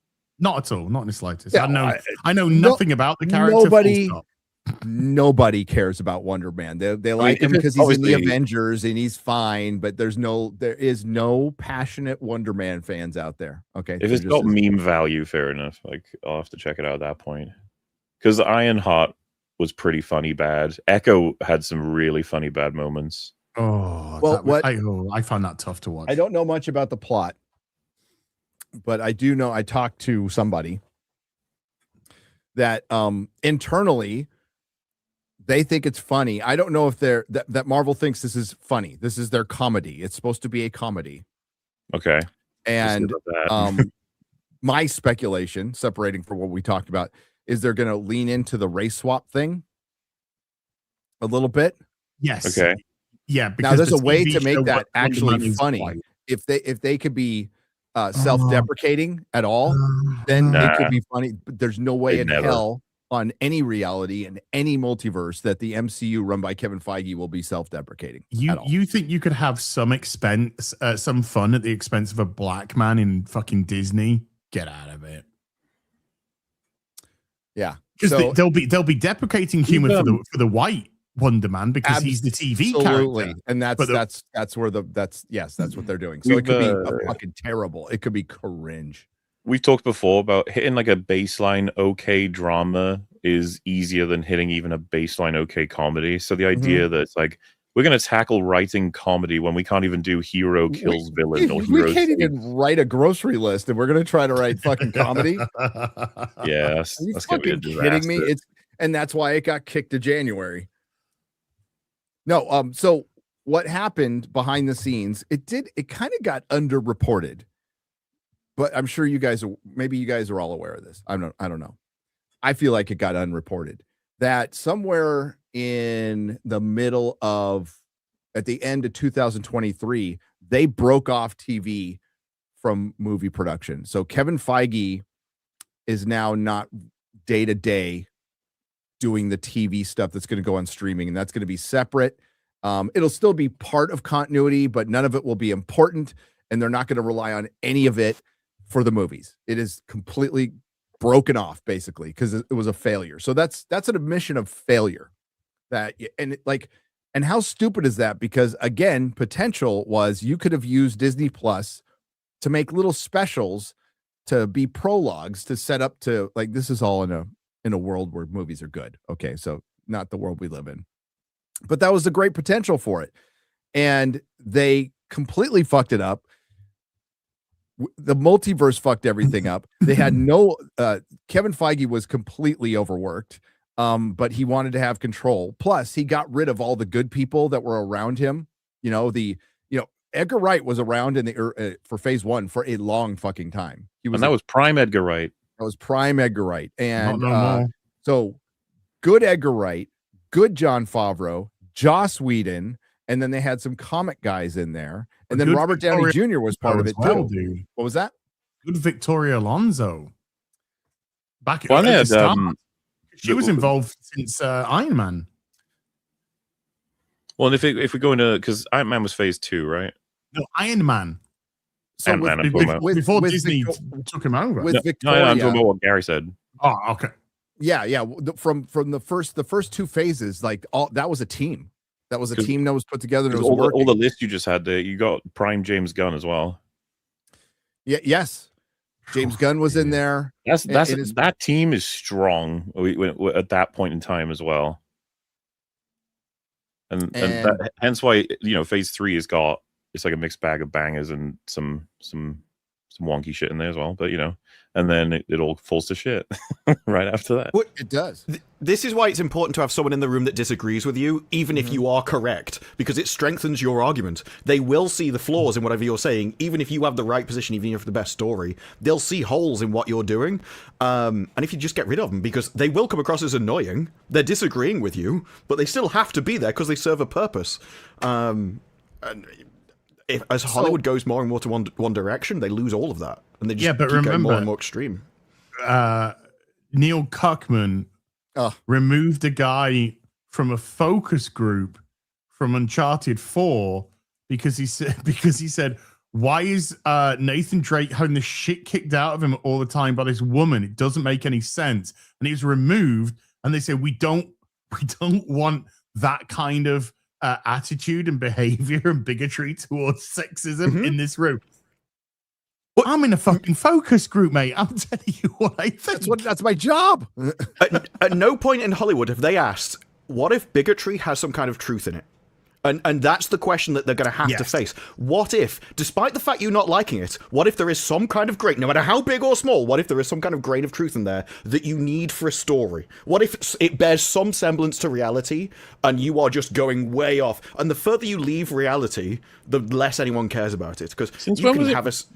How is it bigotry that you'd be like, why the fuck is he getting his ass kicked by a woman?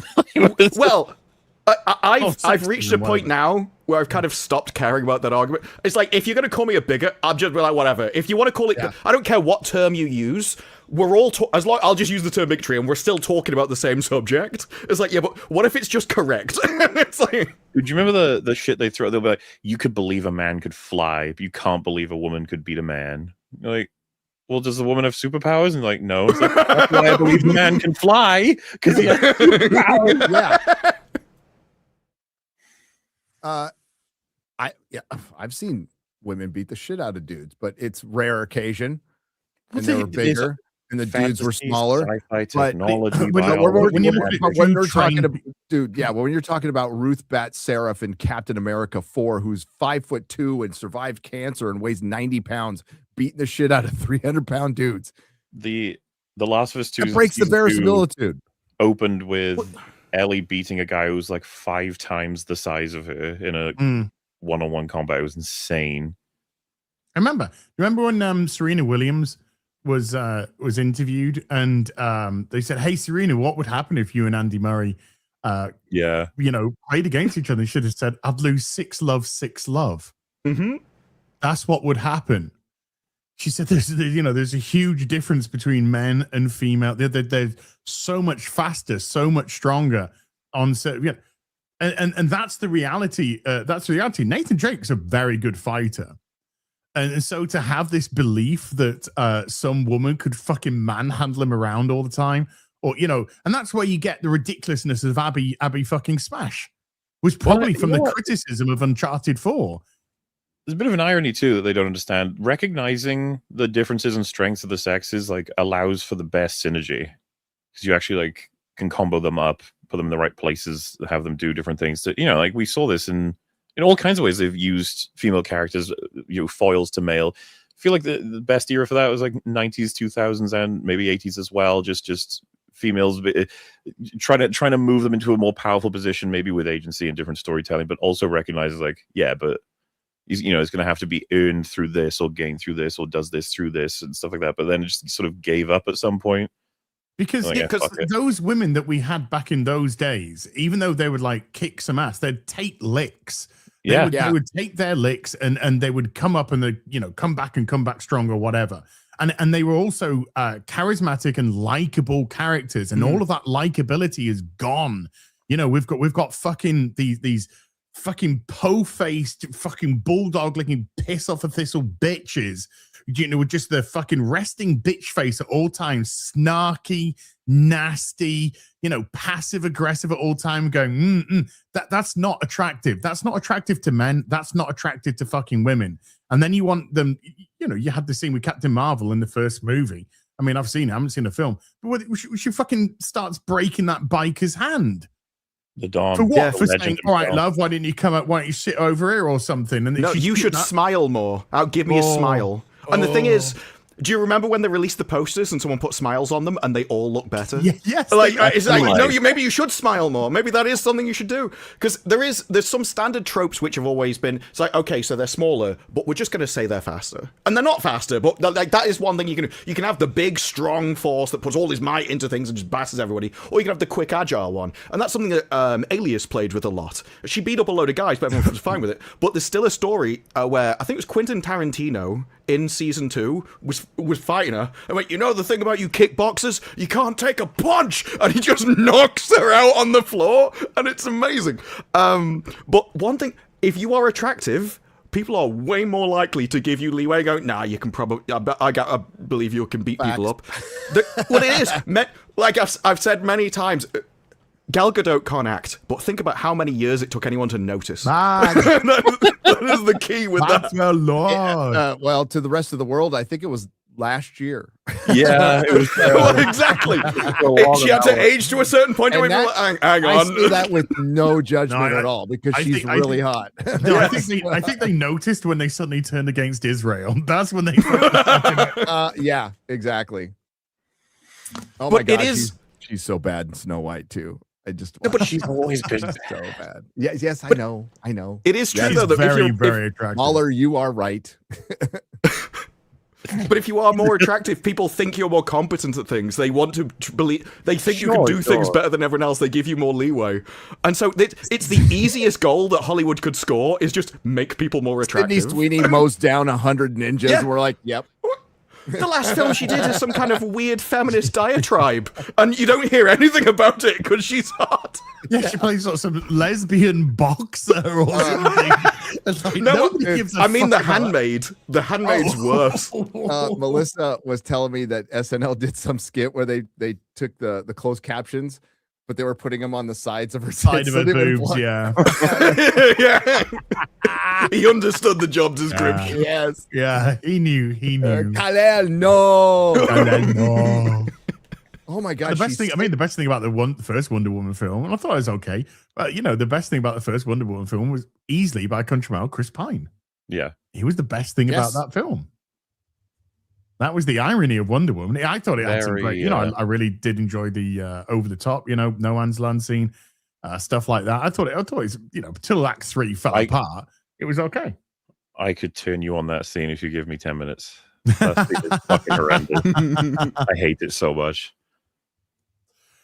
Her character in that movie does play into like female tropes though, because she was coming into a world that she didn't know, so she has that kind of innocence to her, which is completely removed. The moment you're sarcastic, you're not innocent anymore. You've seen too much of the world, and it doesn't make people. Like they ripped off First Avenger with World War One. And why not? Same template, but yeah, she's hot, so everybody was like, 8 out of 10, bro. If her skirt was twice the length, that movie would have Gary, failed. I mean, Hey, we get a good ass shot in the Snyder cut. she can you go over remember- my no man's land any It's day. so funny to track this in retrospect. When Wonder Woman came out, really well received, but a lot of people said that third act, there's some wonkiness to it. You know, the big wonky. CGI battle, and then it was said like, Patty Jenkins didn't have much control over that third act. It's actually something the studio forced on her, and she didn't want it. And you're like, oh, No. so a lot of people were like, oh, that's a shame. If she had had full control, of course, like Wonder Woman probably would have been. Zack just Snyder's so fingerprints are all over that movie. And then it was like, Yeah. she is getting full control over the next one. It was like, oh, sweet. Patty And Jenkins. she's is going to gonna write it as well. Yeah. And then she did that, and she's in director jail. Lost her Star Wars Completely. movie. Lost Rogue One. That they did yeah. a fucking she's not whole done video anything. for. No, she hasn't done anything. She's got a No. cell right next to J.J. Abrams.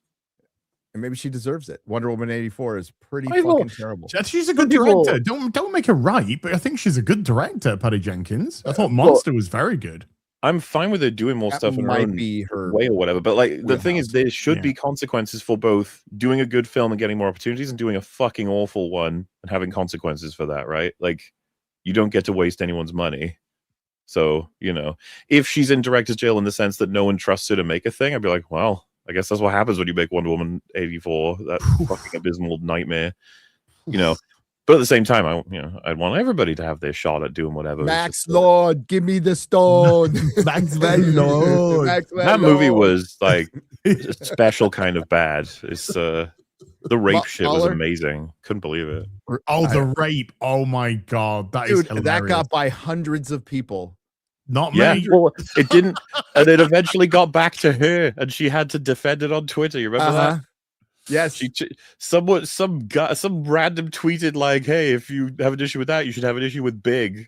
And then she was like, "Yeah, it was inspired by Big. Actually, it was kind of like There's everyone a likes big Big." difference. There's a huge fucking difference between Big and some guy that has no control over his body. Yes.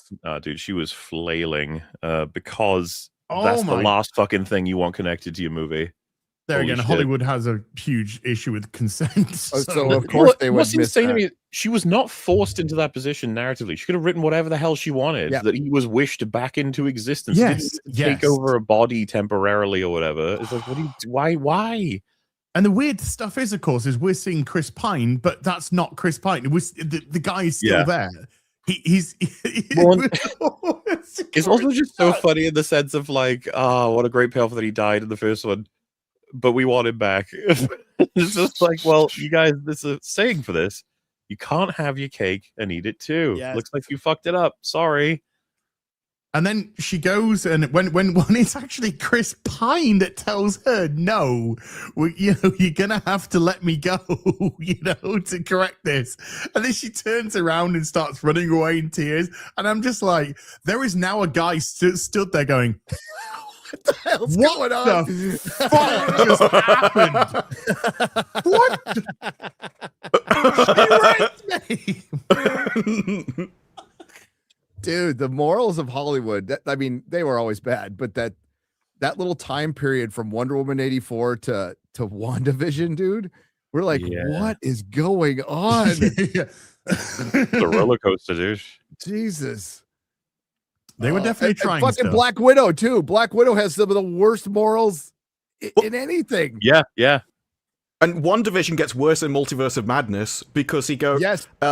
he forgives her. He's like, I knew you'd sort it all out anyway. It's like, wait, what? No, what about the people in the middle though? Just leaving doesn't fix what you did to them. And they go to great lengths in WandaVision to make you realize these people are suffering. There's scenes of you can't feed people magic because they're just becoming Kill bones. me. Yeah. People are saying, kill me. And then let's not forget the entire realities she murdered in Doctor Strange Mom. Oh yeah, she wiped tons of tons of them out. They'll never know what you sacrifice. What you sacrifice. Well, also, a fucking did it for- vibrator broke. She did it for In Search of a Child that already existed because we found that out in I forgot the spin-off's name, the Witch series. Like her son did Agatha. actually exist in her own Agatha, yeah, universe. yeah. So if she just hadn't left, it would have all fixed itself. Oh, and now the kids they occupy the bodies of dead children that just died. Oh my god. Yes, that's right. So what if that kid wasn't gay? Has he been hanging around with Jean Grey? Yeah. Like, think about it for a second. People are just, Agatha's this genius series. I'm like, no. And they're doing it in Vision Quest too. So you're unlocking memories for me. What was the name of the kid superhero at the end of Agatha? What was his name? The superhero name or Wiccan? Is that Wiccan? Is that, yeah. Do Yeah. you remember? It was on a real BBC episode, but there was a tweet from that Soups guy, and he said, like it was so amazing, such an amazing episode. More people are more interested in discussing Wiccan's costume than they are Superman's. And it was like, what are you talking about, you stupid tart? it's just like, please stop. you Just mean the stop. spirit of an imaginary child that was manifested by a psychotic woman that occupies now the dead body of a son that the parents think is still alive? You know, a huge component for consciousness is memory. Like, well, rather sentience or whatever. Like being able to. These people seem to me that they operate by the moment. That nothing exists before or after. It's just the moment. Because it's like, could you never foresee, based on history, that no one will even remember this character a handful of weeks later? And then you'll say that to them, and they'd be like, "What character?" The one you just tweeted about. They'd be like, "No, I didn't. What do you mean?" And you're like, you show them, they're like, "Oh wow." I got I a don't crazy know true story for you. Real quick, we'll get back on the Marvel. But I had a friend named Jeremy Niemer. He has passed away because he had horrible seizures, right? So he was very gay. He was that friend you had that didn't want to admit he's gay. And everybody, when he finally came out, we all went, "Yeah, we know you're gay." Jeremy. Yeah, Jeremy Griggs. Jeremy, Jeremy Niemer. Jeremy Niemer. He was there in bed next to me, and he said he was gay. I was like, "Yeah, we know." I'm not gay. My boyfriend is, but I'm not. Jeremy Niemer, gay. He has a seizure, gets into a car accident, goes into a little coma, comes out straight. And I mean, completely different. I mean, like, what's up, everybody? To what's up, bro, dude, bro. Wow. Fucking yeah, that was like I can't make any. so when I comments. talk when I talked to him at post accident, because we had not talked for a while, so Melissa and I start calling him in again. I'm like, dude, he sounds like a fucking jock. What the hell? He's like, yeah, I'm married. You know that. You know Yeah, now he you said was. this. Every single person in chat at us, if we're ever in a car accident, we're gonna be like, "Oh God, am I gay? Oh no!" Yeah. I was gonna say if there's anyone in chat that's struggling with their sexuality, don't put yourself in a fucking coma. Don't. Okay, Don't. No. This isn't medical This advice. this is the weirdest thing I've ever heard or seen, and he's passed away now. May he rest in peace. I love Jeremy; he was great. But yeah, crazy, true So- story. there are a lot of It's like stories. re-rolling your base stats in a video game, sort of thing. It's just a roll of the dice, see what happens. There are a lot of stories of people that have various different brain damage, and it has huge effects to them. There was a guy who was mining, and he would tamp down the explosives in the mine.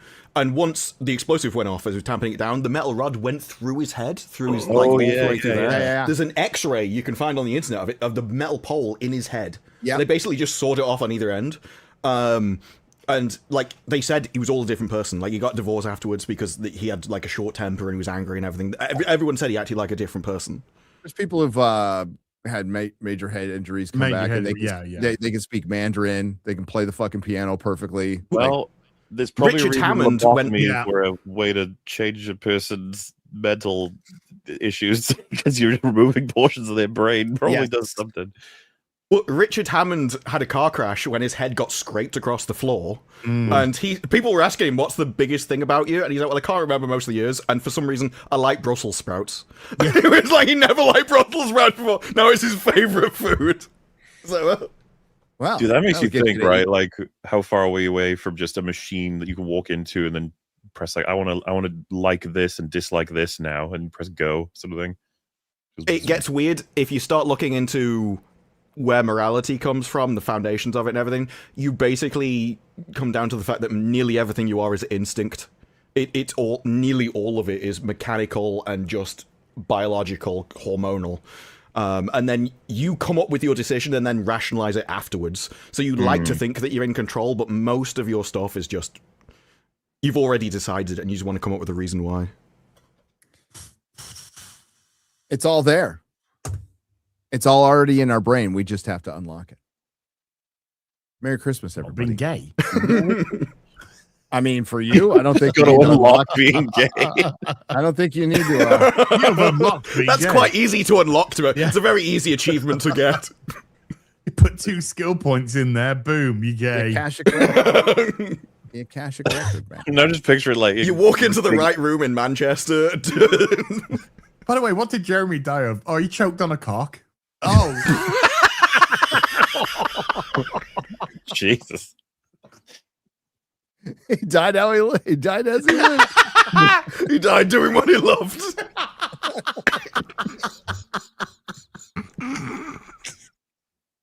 Very wholesome Christmas special today, folks. it's very diverse. It's very stunning and brave, actually.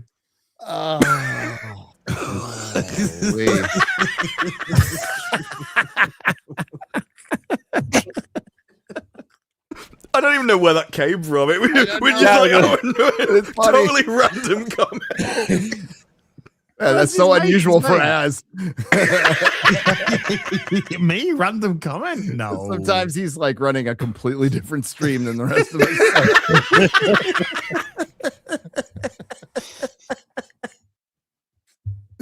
It is what it is. It is what it is. At the end of the day, it is what it is, and that's wild. It's always the quiet ones. It's always, yeah. Az is so quiet. Az is so quiet. Yes. Let's get to some of the people, shall we?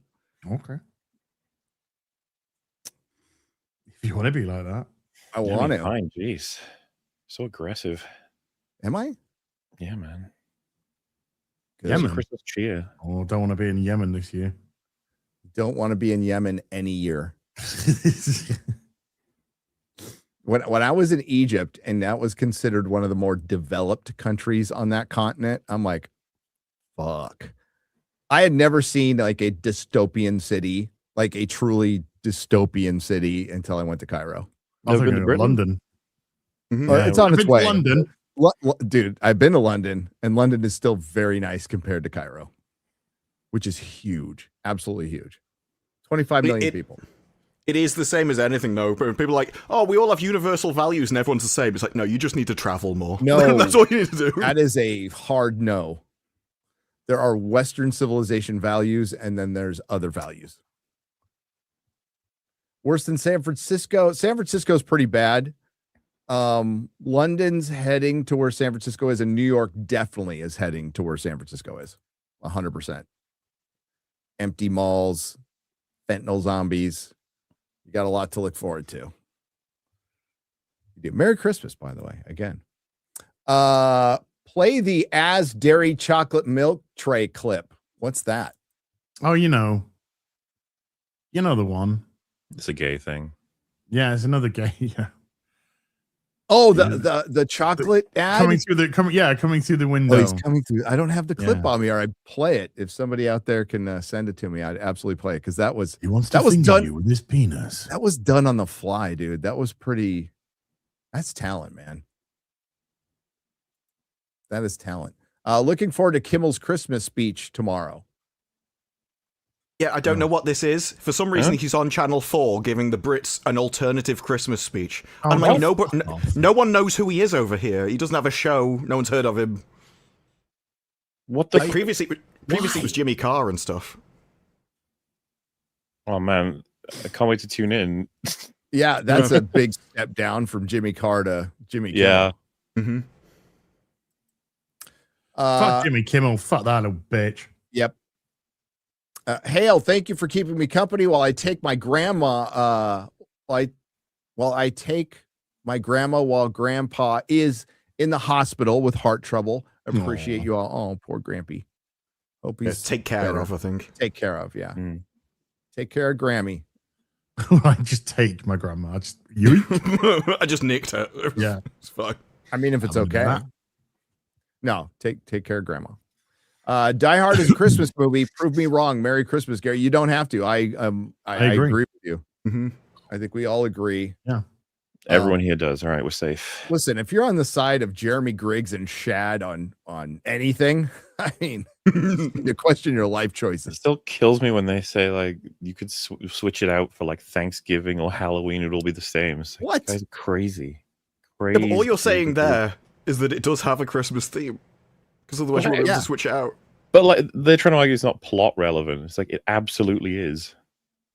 It 100% is, which makes it a Christmas movie. And I don't care when it was released, it became a Christmas movie. Thing is, dude, I'm not even 100% sure I agree with the notion that it has to be plot relevant to be a Christmas movie, if you know what I mean.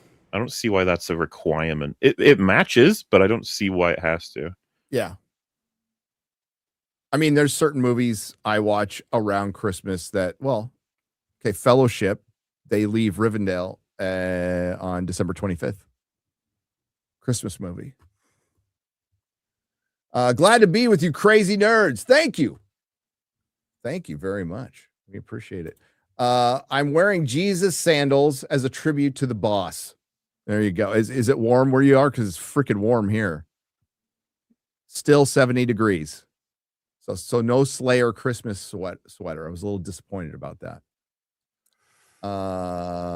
We covered Dan Vask's Oh Holy Night on my channel, Cyber Skull Media, a couple of weeks ago. Hail to the Fellowship. Merry Christmas. Yeah, I asked him, I'm like, dude, is it okay to play your song, one of your songs? And then he's fucking Dan. He sends back like a voice message. He doesn't just type. No. He sent that's how he works. God damn it. So I don't know if he said okay or not because I didn't listen to it because I was live. You're like too much effort. Do you guys work with anybody who refuses to leave voice messages or text messages? They have to call if ever they talk.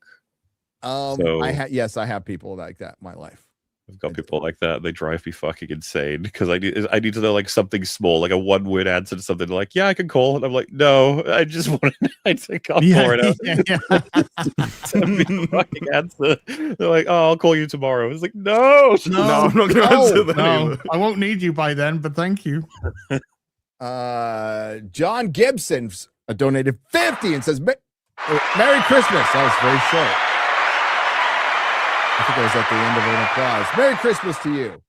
Merry Christmas. JB24 for 2 Canadian pesos says, I hope your Christmas is wonderful as you are. I don't. I'd like it to be better. Yeah.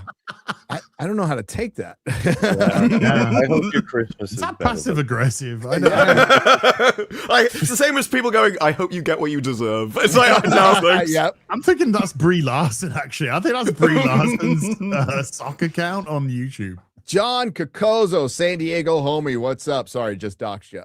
Merry Christmas, Gary, Mel, family, and the whole Nerdrotic team and FNT crew. 2026 is going to be huge for everyone. It's good. It's going to be better than 2025, right? It's a low bar to clear. Yeah. You know, you never know. Yeah, we lost 2 family members this year.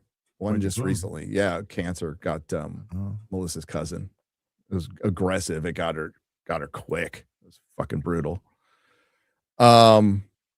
Dr. Dry's been a member for 12 months. Oh, what's up, man? This is my Egypt brother right here. This guy is like the most European guy on the planet. As far as not Brits, because you guys still show a little bit of emotion, but like his generally disgust. I resent that. Thank you. No. He sees something like amazing and he goes, "That's cool."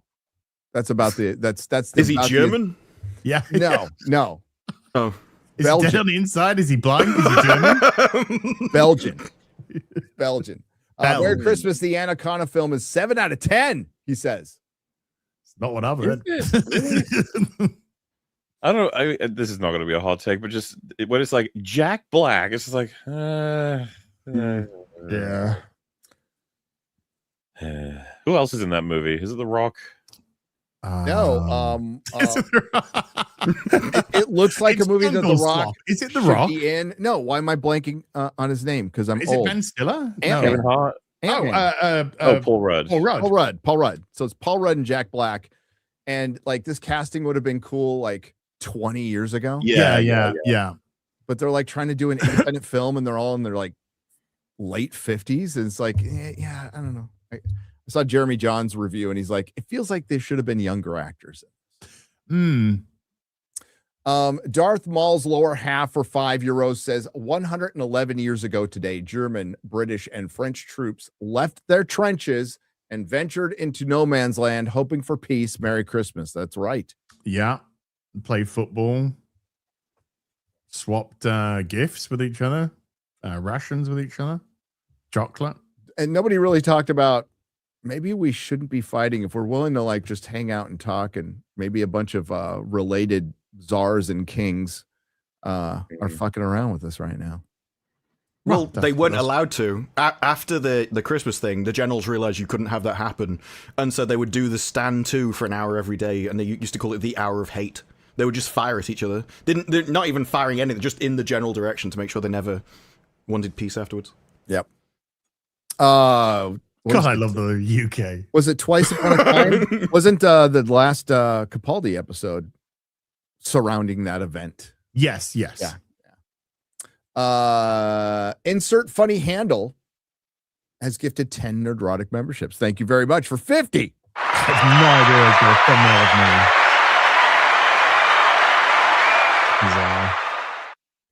I remember when The Simpsons focused on Bart. Oh yeah, he was the biggest Simpson at one point. Yep. Well, yeah, like Homer was still major. If we're talking Golden Age, it's Bart and Homer. Yeah, for sure. But like a lot of the marketing was Bart, though. Yeah. You know, the songs and stuff. Big Trouble. God, that show is old. For fuck's sake, that show is old. It came out like on Tracy Ullman. 86. Yeah, I was dating Melissa the first time. We were teenagers at Dad's house watching the Tracy Ullman show. That show, as well as a bunch of classic Disney movies and a whole bunch of shit. When I was growing up, all of it felt like I was watching it as though it were new. That just doesn't happen anymore. There's just nothing like that. The biggest like mind-blowing thing for me, because I just hadn't thought about it, was I think I told you guys before, when I went to see horrifying, awful Snow White. Talking with my mum about the classic Snow White, like when I was a kid growing up seeing it, I was like, wow, look at this. And she was like, yeah, like me.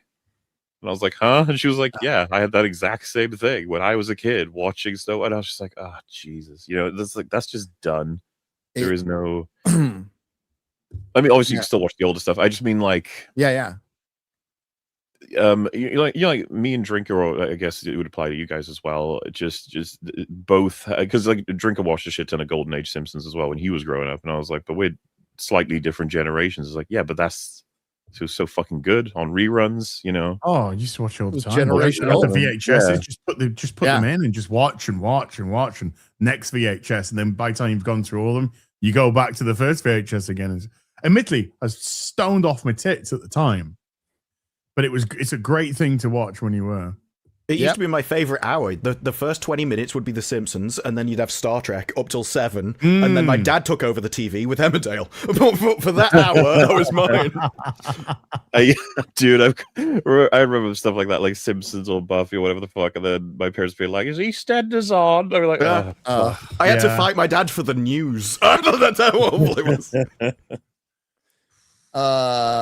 Litton 25 for 20 says Dan effing rocks. Thank you for playing this. You're welcome. We love Dan. This stupid fucking voicemail messages on WhatsApp, which I'll listen to later.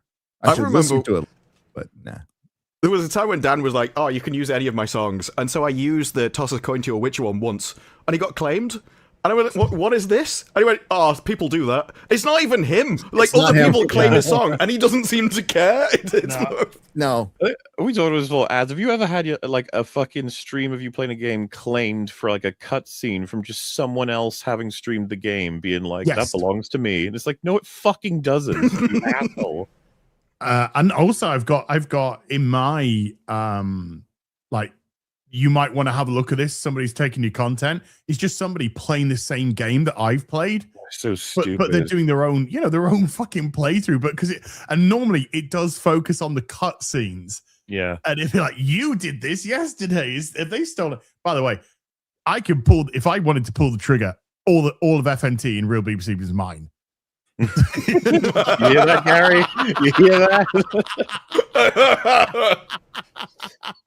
Because he's just ripping a seal back everything. They're nicking your shit. They're nicking this. They're nicking as about to say, like, and Gary, I won't do it for the humble price of $500. Yes. I'm just like, one day. No. Engage.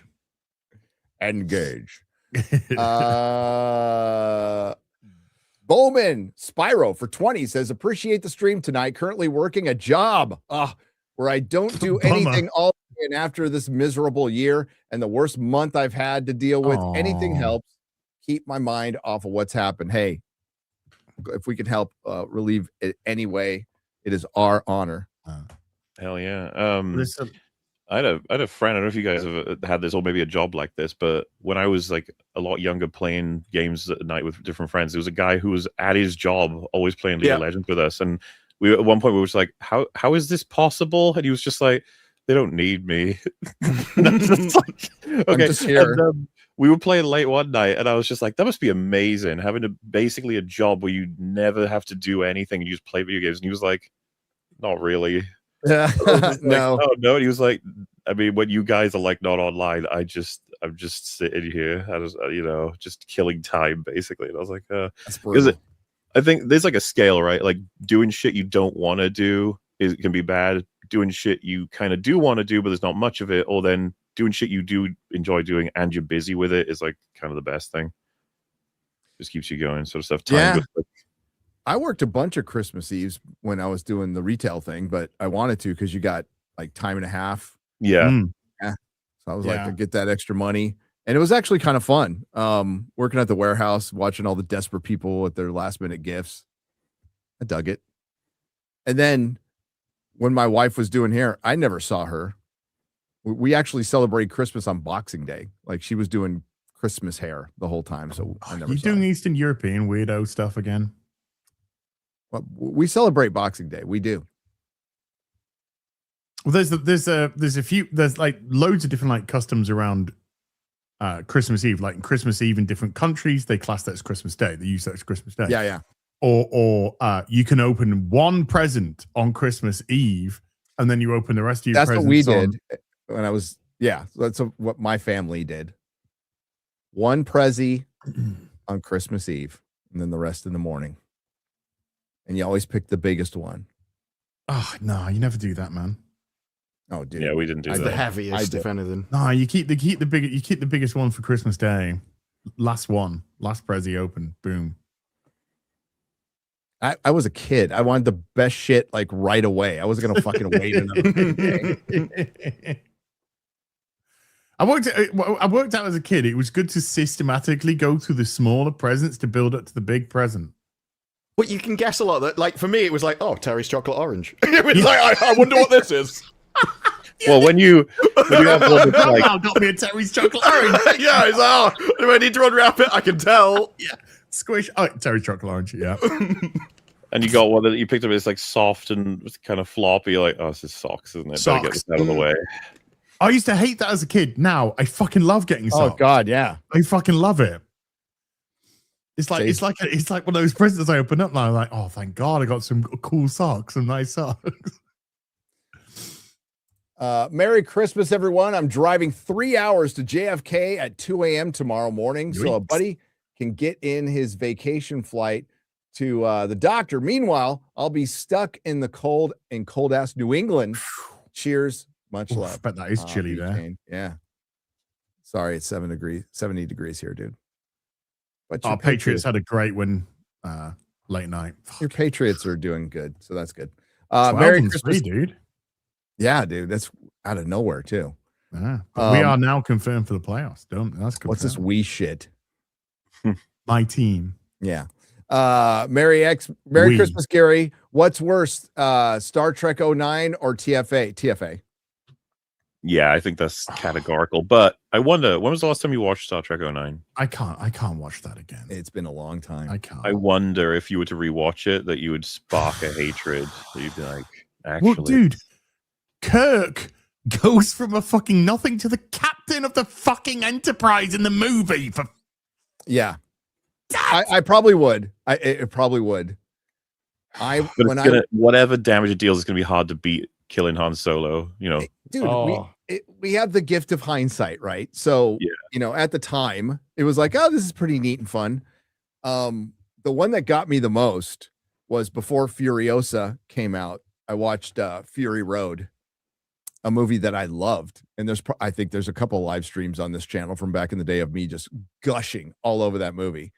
And I'm like, oh, this is the precursor to the bait and switch and feminist bullshit that we've gotten in Hollywood for the last 10 years. Shit. I remember a guy did a great video on it back in the day, got tons of criticism, but he was right. He was 100% right, calling it feminist propaganda. Was it your boy Zach? No. Incidentally, it wasn't. Incidentally, funnily enough, it wasn't. But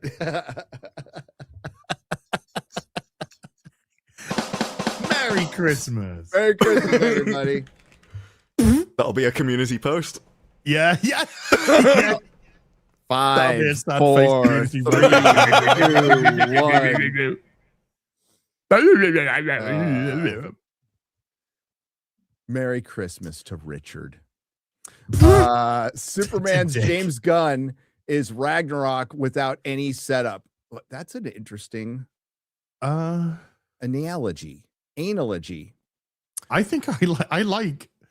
I'm not a huge fan of Ragnarok. I like Ragnarok better. Like Ragnarok a lot more than I do Superman. Yeah, I'd watch Ragnarok again. Yeah, that's Ragnarok's easily better than Superman. Yeah.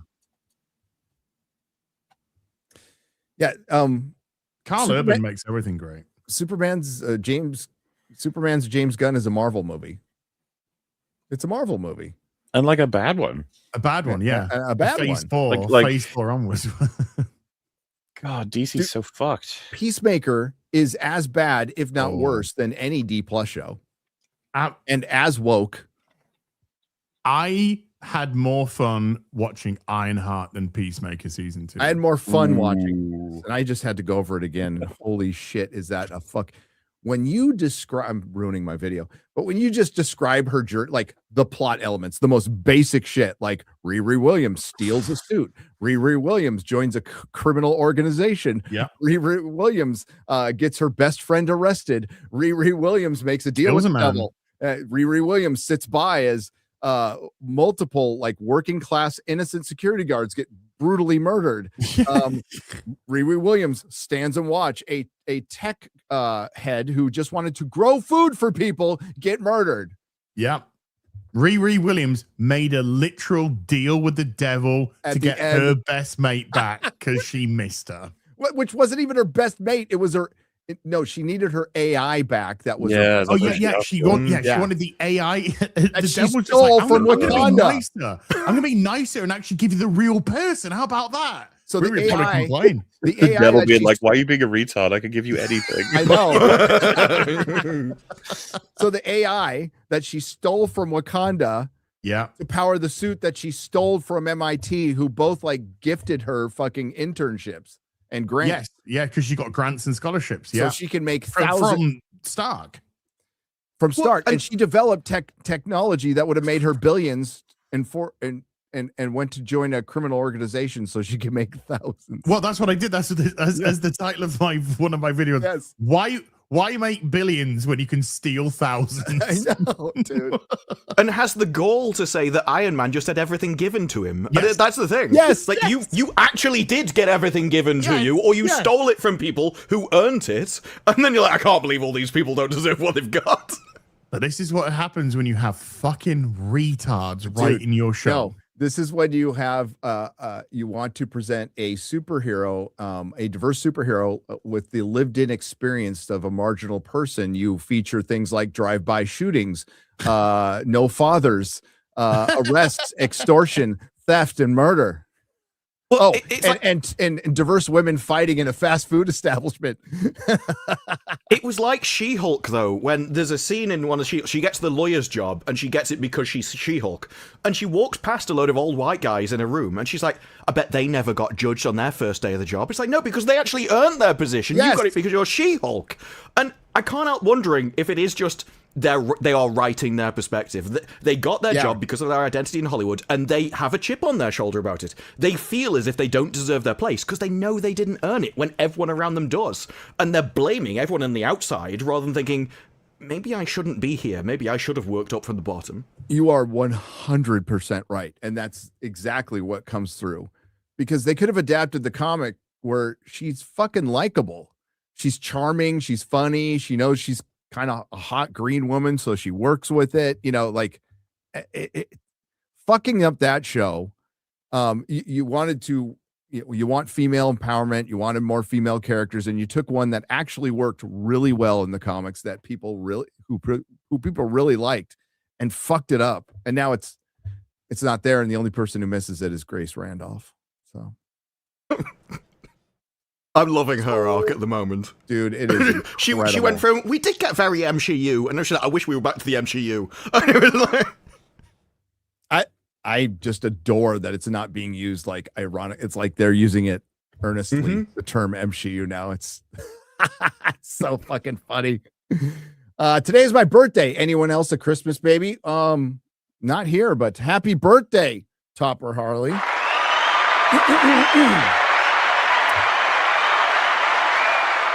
Kind of sucks for you because you get the same amount of presents, but everyone 2-for-1s. Yeah. I have a birthday in a month with no holidays. It's brilliant. Well, the worst time is September, because then you were born 9 months after all of the drunken Christmas and New Year's parties. Yeah. And there is a baby boom every September. And my son, my youngest, was born in September. Why isn't wouldn't there be a boom post like 9 months post Valentine's Day? Is that a common thing? I don't know. And the biggest baby boom is September. Yeah, it's not far off. That would be, I guess, it would be October. Well, it'd be November. October 2 months afterwards. I'm an October baby. Yeah, maybe it was Super Bowl sex. It's not that popular over here. Oh no, it dies off in November. There's nearly the vast majority of the boom is in September, early October, and then kind of dies off in November, and then January to April is really not many people. There you go. Except for Az. Noons, the wonderful Noons. Merry Christmas. Grateful for you and the fellowship. We're grateful for you. That was brilliant that you came all the way out to Arizona. We hung out, and Egypt. That was a memorable experience. Merry Christmas to the fellowship. Thanks for another year of solid entertainment. Here's the 2026. Here's the 2026 Soundwave, where it's not going to be very good, but we're going to get a lot more stuff than we did this year. This year, there was like entire months of nothing at the theaters and not a lot of really good streaming shows. They kind of like backloaded it this year. There's a bunch of shows. They're not saying they're good, but there's a bunch of shows coming out now. But next year starts off with a bang. We got Star Trek Academy. We got Night of the Seven Kingdoms. We got Wonder Man all in 1 month, and only one of those shows has a possibility of being good. I can't wait. Of course, it's Star Trek Academy. Merry Christmas. I look forward to Gamer Gary. Yes, we're going to be doing some gaming.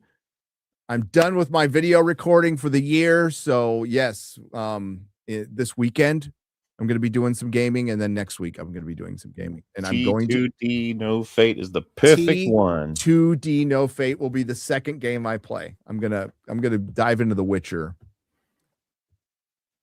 I haven't been like playing on my own, but it was like I'm starting to get the game enough to where I wasn't completely retarded, just semi-retarded. That's a good step. It's a good step. It's a good step. I mean, I was still setting poor Roach on fire all the time, but he can take it. But even I know, if you leave a game for a few months, let alone over a year, you forget everything. Like, dude, if I fucking pause for 5 minutes, I lose all of them. Like, wait, how do I well, I was playing Elden Ring. I started playing another game, came back to it. There's no way I can pick up from midway in this game. There's just, I don't know what I'm doing anymore. Yeah. 17 days off, 0 plans. We appreciate you, brother. Oh, really? That's awesome. It's kind of awesome. Just watch a bunch of movies. Go somewhere. Fuck FedEx. They lost my book. They did, Zodlander. They lost it. Send us an email. Send us an email, please. Fucking FedEx. You're in Sweden. I mean, that's a developed country. They shouldn't be losing it there. It's not like we're sending it to like Brazil, to Dan Bask or something like that. Yeah, send us an email, Gary@nerdrotic.com. Okay. Merry Christmas from the mods. Merry Christmas to the Modrotics and Eric. Eric K. Getting rained on quite a bit in California, are you? The atmospheric river. It's that once every 7 years heavy rain they get, and then they cry about climate change. And God, it's fucking retarded. It's like every summer, like California catches on fire and they blame climate change and act like it's never happened before. Like it literally happens every year. Oh, over here, every time it comes summer, we now get maps of where it's like blood red all over the entire country. And it's like 23 degrees. And you will go back to the 90s where you'll see the same maps and they're all like yellow and green. And they've just changed the colors to make it seem like everyone's dying. The world's burning. Yeah. Climate change is here. So there's it's temperatures of the ocean and currents, right? So it's called El Nino and La Nina. And it's a cycle that happens every 5 to 7 years. And California goes through about 5 years of drought. And then it rains like fucking hell for a year. And they go, like, the sky is falling, climate change. Oh my God. It's like, no, shut up. Hey, come on, dude. There's a lot of money wrapped up in that scam. There is, and I'm ruining it. I know. I'm sorry. I will say, by the way, I was going to try and stay a bit longer, but I'm falling asleep and I got to get up early. All right. From this stuff. So fine. I regret to say that I bid you a Merry Christmas, gentlemen. Merry Christmas, Merry Christmas. Ho, ho, ho. Merry Christmas. And bye-bye. Bye-bye. Revan Scout for 50 British pounds proper money says, hey, Gary and Fellowship, long-time lurker, first-time super chatter. So you wanted to be a good one, considering you make up the bulk of my weekly entertainment between vids, FNT, Nooners, Real BBC, and Square Ups. Cheers. And also got me through lockdown. You got us through lockdown. You got all of us through lockdown. That was a strange times, man. I think I streamed every day during lockdown almost every day. We did a lot. We did like a lot of streaming videos, but I think there was pretty much something every day. Yeah. There's nothing to do. No, just got up, game, got up, Real BBC, FNT, whatever it was, Toy Stream. It was, and then video game stream. His video is black. It was a crazy time. Yeah, not fun. Lots of worrying. We were doing lots of worrying, which isn't good for you. That is 1 out of 2. Hang on. Well, here's a quote from Marcus Aurelius. To offend a strong man, tell him a lie. To offend a weak man, tell him the truth. Ah. I want to add that to Cursed Armor. Well, look, I mean, if you are going to lose, you might as well just suspend the elections. That's the lesson I've learned. Oh, yeah. No, we're not saying we're not saying that we're doing that, but we're not saying that we're not going to either. But we have already done it in local elections for the last 2 years. Yes. Yeah. So we've already set the precedent that we can do it. Yeah. Fuck, And we'll just find a reason to set that precedent again. Yeah. I mean, the moment you start... I got to a point where I just started auto-correcting different phrases that were said, and one of them is, our democracy just means us winning. Yeah. And if you replace that, everything just makes sense. It's a lot easier. Part 2 says, every struggle since, it's awesome. You do these Christmas Eve shows, real care for the fans, and much appreciated. Thank you. Huge thanks, and hail for everything you do. Merry Christmas. Happy New Year. God bless you always. Stephen D. Bless you, Stephen D. Thank you. We have Darkington for $5 says, what point do Shad and Jeremy think they have on the Die Hard question? Every time it comes up, they get utterly decimated. I think for Shad, it's he uses the argument of primary genre. Like, I don't think that works. I think Shad enjoys like the intellectual argument. So it's a bit like me and She-Hulk. You've memed so close to the sun, you don't know whether you're memeing anymore or actually are really serious about it. For me, the moment he said, well, I think to be a Christmas story, it has to have a Christmas song as its theme tune. And I went, so if I find an example of that, that's all it needs. And he went, well, I'd have to find the example. I'm like, okay. Because I just found Gremlins, where the first 2 minutes is a song, snow, throwing snowballs at each other, and Christmas tunes. And I'm like, well, it's not the main theme. So, you're right. So, I don't want to speak out of turn, but I think Jeremy, I think his primary point is it wasn't released around Christmas. And I think Shad is the primary genre as an action movie. I think Jeremy feels the same, but Disbrew is right. They both just like to argue. Yeah. It's fun for them.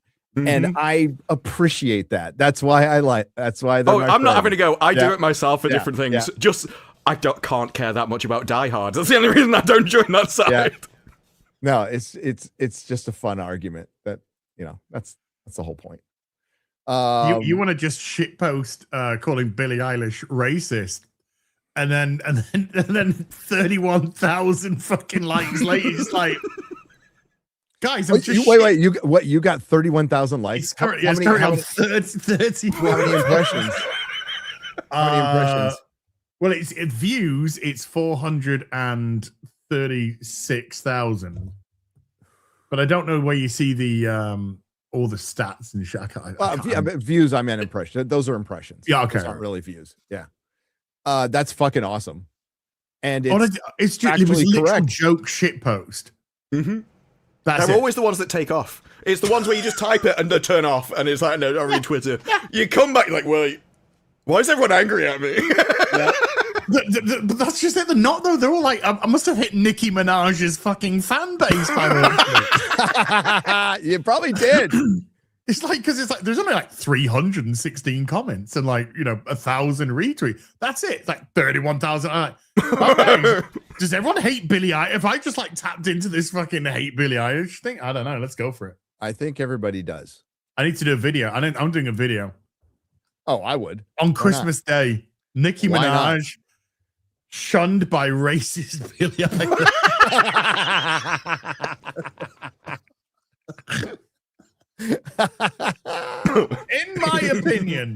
In my humble opinion, it's just like Santa crying in the thumbnail.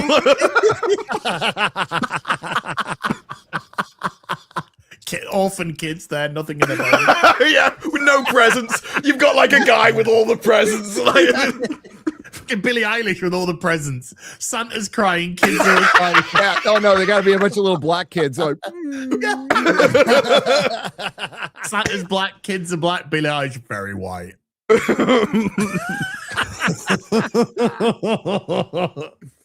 Get it? Yes, you're absolutely right. What? Okay. I would have said it the other way round if it was the other way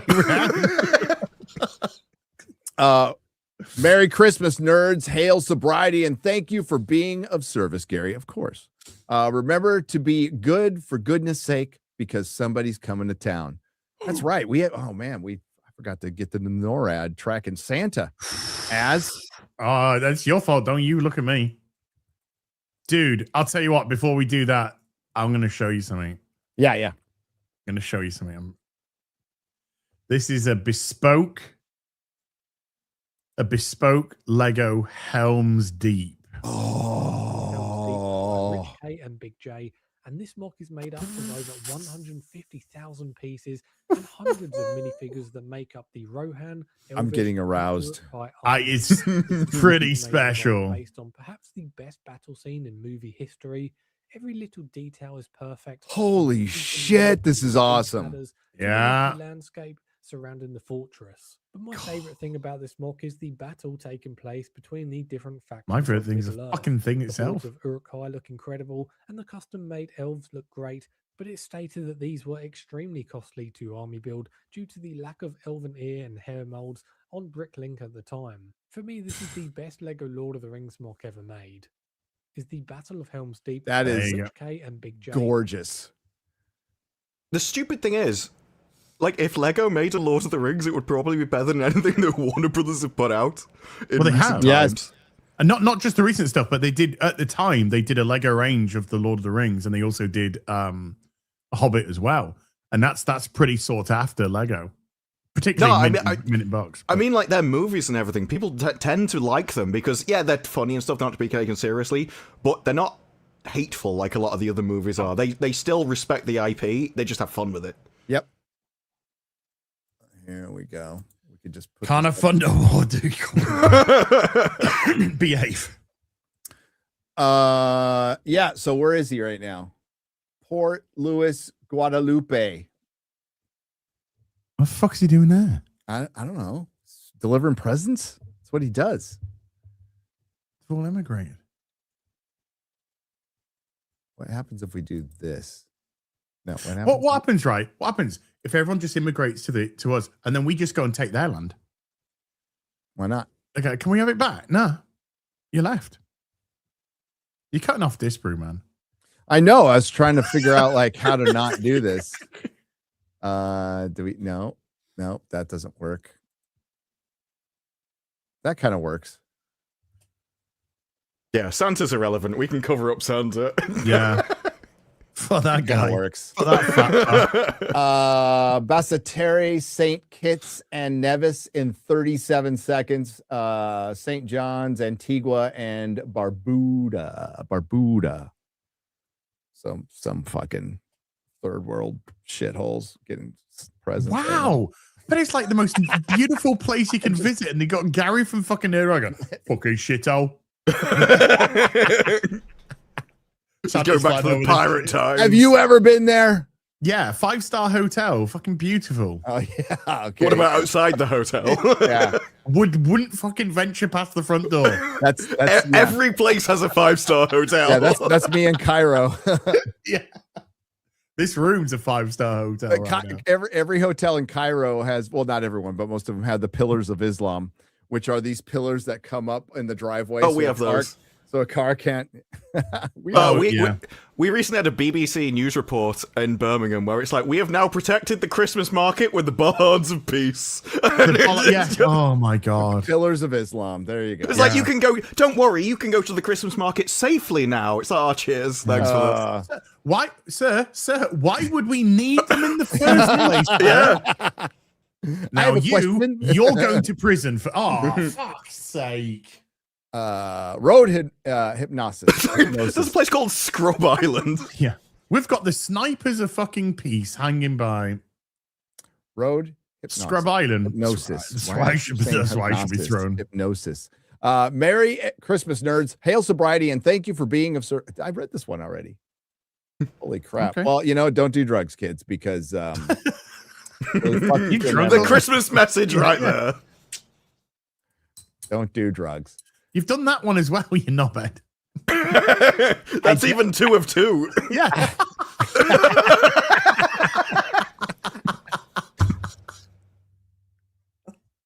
And if any one of them gets past 5 words, then all of us get cut off.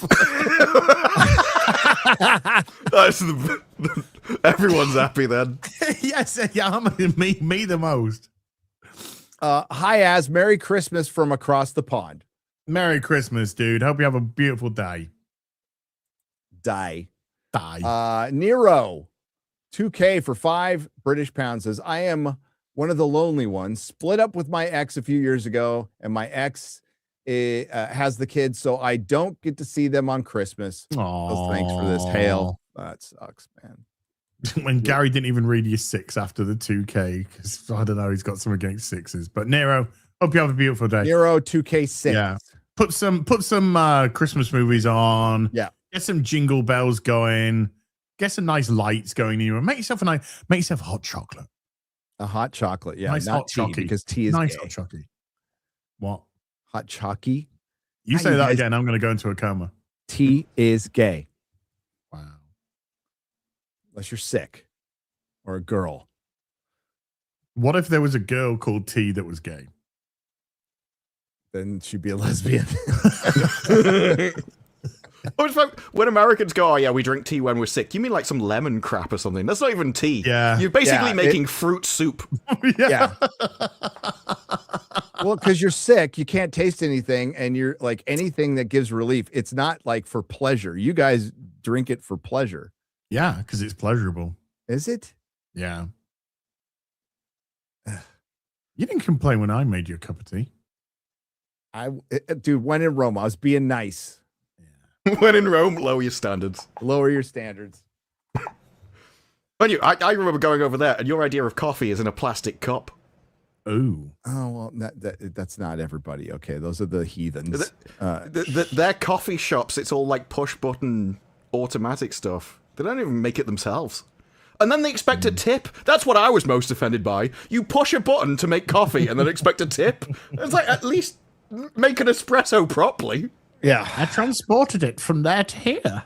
Yeah, I turned around. 32%, please. Oh, right off. Going up every year. Bro, espressos in Italy are just 10 out of 10. They're so good. Oh my God, they're so good. Starbucks went over to Italy and just died because like, no, it's crap compared to what we already have. Exactly, yeah. Yeah. Or nice French press, There's a good coffee shop over here. I think we have one in my area. It's called Pete's. Pete's Coffee rules. It's very good. Merry Christmas, Gary, and Happy New Year, buddy. Happy New Year to you. Merry Christmas. Polish Prince 47. Because Az wants me to say every number of every name now. At Polish Prince 47. I am unlocked. Happy? Nerdrotic new neurosis unlocked. Check. Yeah. Capitalize OTTER. At NPC capital OTTER. NPC Otter. Yeah. For $1.99 says, Happy Stargate Christmas. You go out. Go old. Go old. What is that? Go out. Some Stargate, you fucker.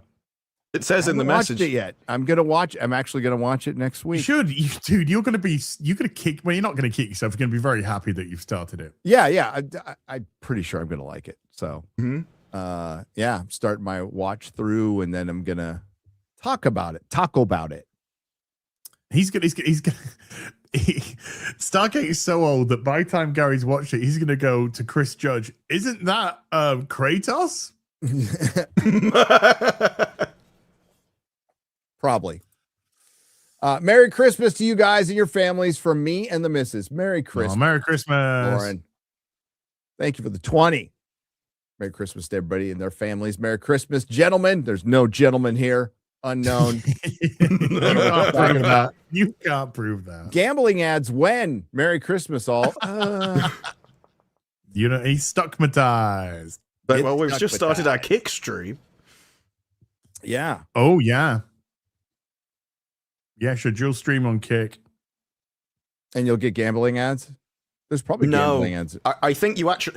The thing about Kick is that because it was based off a gambling place, they were so paranoid and there was so much kickback to it, you can just turn it off.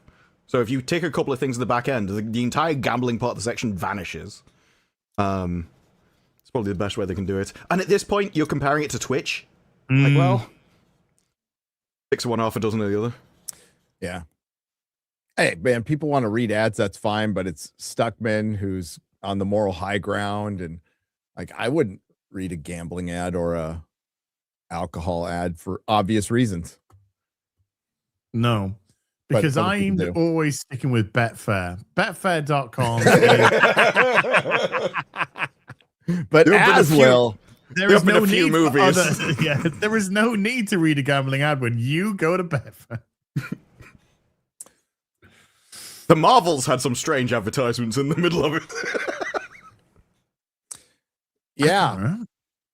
Remember when this wasn't a cutout scene, but remember when King Valkyrie told Miss Marvel to strap on? Oh my God. King Valkyrie thought she was speaking to Captain Marvel, but was speaking to Ms. Marvel, who's meant to be 16 years old. Yep. And she's talking about strapping on. That one got by him too. Oh, dude, it's a different world. It is. Frank Casamedo has gifted 5 Nerdrotic memberships. Thank you very much, Frank. Merry Christmas. I hope you enjoyed the paintings, Gary. Merry Christmas. Oh, yes, we got those. We will be framing them and hanging them up. I actually have room in this house, but just not in this room for anything anymore. So stop sending me sideshow shit. No, I won't. Stop. Thank you, Chris. Are you gonna get it? The last thing you sent me? Yes. Which was, what was it again? It was, it's a statue. Yeah. I don't get statues. Yeah, but you got but it would go with the other one. It would. I might. We've gone from a no to a maybe in about 5 seconds. Right, this is how easy it is.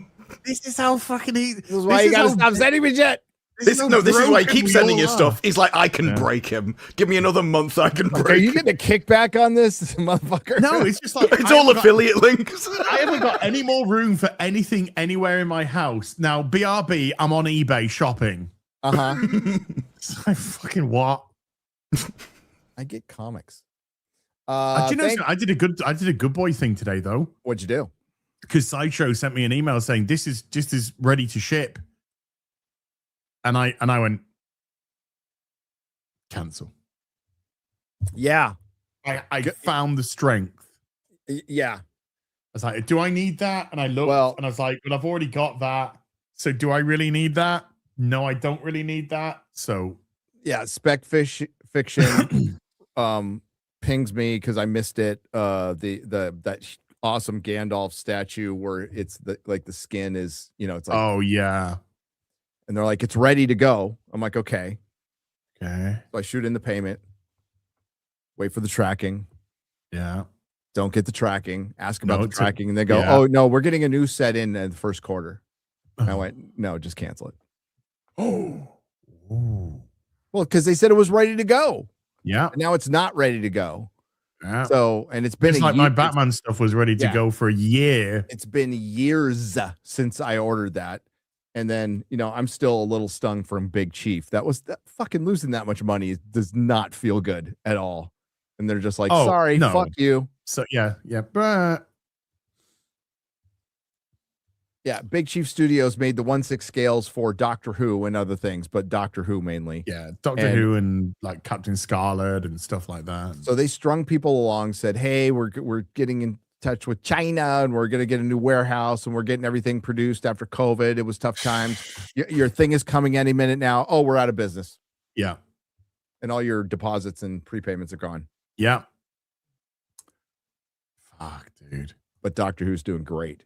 Awesome. Well, I also imagine it was a pyramid scheme that they kept announcing new stuff to get deposits to pay for the old stuff and just hope they were could doing manage. all kinds of crazy shit. Yeah, they were still taking orders right up until they went, sorry, we're done. Right up until they were done. And the stuff that we had pre-ordered, they did a lesser version of and sold it through another company. Remember that? As they did a Ninth Doctor and a Capaldi, but they were not as good. They were kind of not as good. Yeah, they did it through Zavi. Zavi, that's right. Yeah, they did it through They have Zavi. a lot of Doctor Who and that was probably to fund the shit that they were like, and that they probably tried and just couldn't come up with the money. But yeah, it was. I bought another Capaldi. I bought the Capaldi from Zavi to compare it with the one that I got from. How does because it compare? the Capaldi I had, I'd bought secondhand, and the one from the Zavi one, quality was awful. Shit, it's shit. Because I got a Ninth Doctor from Savvy and a Tom Baker one. Not as good. The last good one we got was the Third Doctor. And the quality isn't that high. These things are worth dude, the rarest one is the Capaldi with the red jacket that they sold at a convention. I got one of those, dude. Oh, I had the chance to get I had the chance to get him in Matt Smith's regeneration suit. In Matt Smith's suit. I had the chance to get him in that. Well, yeah, because that comes with the Matt Smith one. It's a different head. It's a two-pack, two heads, yeah. Two heads. Yeah. Yeah, so I bought two Matt Smiths and I put a Capaldi head on one and Matt Smith on the other. Thanks for keeping me company and calm while I do some panicked last-minute wrapping. Merry Christmas. You're a dude. It's forgivable. I mean, like if I almost went Christmas shopping today. My wife let me off the hook. Wow. But, I almost went. I like Christmas. We actually have a mall that's full that plays Christmas music, and it's like the old times, and it's like you go through that mall and it's just fun to walk through the mall. They got a Lego store, good stuff. I've shown you pictures of that Lego store. I've shot you pictures when I was Christmas. Probably. Mikey, I'm just thinking because I like my Instagram at the minute. Hi, Mikey, by the way. My Instagram at the minute, when I scroll through, like every so often, because I do a lot of like nostalgia looking up. Yeah. I'll get like a picture of Toys R Us from 1984, and you just see, and it's just like a row of like Transformers or GI Joes or Star Wars, and it's just like, oh, it was so magical. Used to be a proper civilization. Yeah, we did. Now we're fucking making up stupid dances like fucking dumb cunts on TikTok. Yep. For clout. Look at me, I'm doing that. Santa Claus is over Greenland right now. Well, it's more white, but yeah. It was green when they arrived. It was. But global warming. Because the climate changes, Disbrew. When they went to Greenland and it was somewhat green, that was the medieval warming period, and it was warmer then than it is now. And you know what happened, Disbrew? It was hailed as one of the glory ages of humanity because you could grow crops further up north, and that actually helps humanity when you have more food. It does. When things are a little warmer, it helps humanity. The cathedrals that were built throughout Europe was during a warm period, a good, a warmer period as well. And when things are bad, when it's colder. Mm-hmm. When it's colder, and Bill Gates wants to make things. Fuck that guy. He wants to make things colder. Well, the UK government are blotting out the sun. That is official government policy. It's depressing enough there already, for Christ's sake. Look, if our little island is the one that destroys the world, I don't know why anyone let us, to be honest. The funniest thing about the spin-off is there's a Downing Street, you've got the English PM, an American general asking our PM for permission to do a military strike. I'm like, as if this would ever happen. You would just unilaterally do it, and if we complained, you would bomb us. It's like... I absolutely adore. Love Actually is one of my favorite movies, but it's absolutely my first top 3 for Christmas movies. It's sappy as hell, and I love it. It's totally British, and I love it. And I love that one of the plot points is that you guys talk back to a president. Played by Billy Bob Thornton, by the way, who's totally not George Bush. Totally not George Bush. Mikey Gussler, our good friend.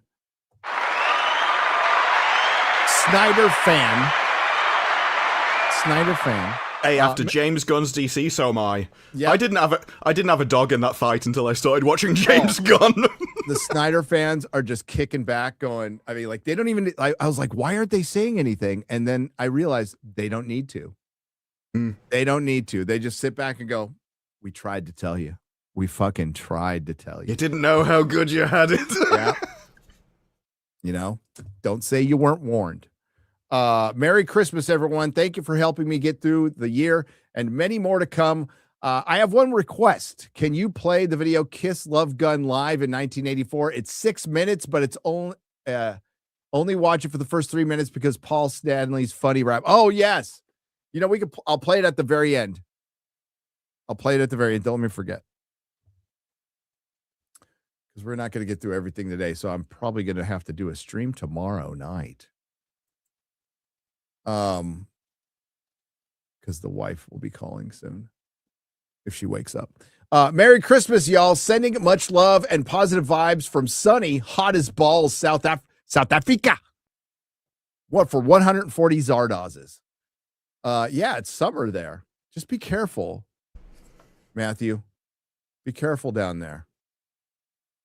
They're hunting white people. It's like when he's like, I've had a crisis. Because he started reading like old English texts and he found out what crisis meant. Yeah. So, I think it was Pride and Prejudice. He'd read Pride and Prejudice and was like, I've had a crisis. Merry Christmas, lads. Rewatched Fellowship and realized it was Boromir who carried away from the Balrog. Also, was there any human who could face down a Balrog in Tolkien lore? A human? No, not even the most powerful, badass Númenórean could face down a Balrog. No way. No fucking way. It would be short work. Not even an elf could. No, an elf couldn't. Was there not an elf? Okay. I can't. Galadriel with the ring could hold her own for sure. But we'd have to get some Glorfindel, yes. Glorfindel did. There you go. But no humans. Yeah, I forgot Glorfindel. You can fire me right now. Glorfindel, whose glory was stolen.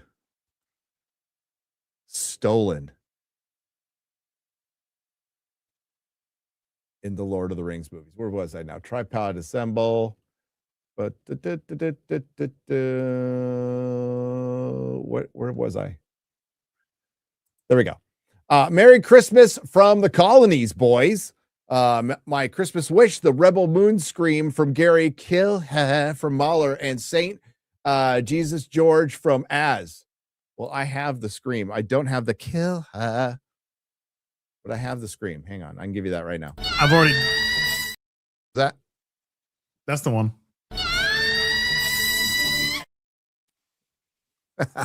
Listen, Jesus George on my stream early today. You know the rules. 2:00 in the morning. I'm not screaming. That was my edit. Because that scream is from top 5 murdered franchises that Perry put in when Spock screamed when Kurt died, inverting Wrath of Khan, and I just put it on that.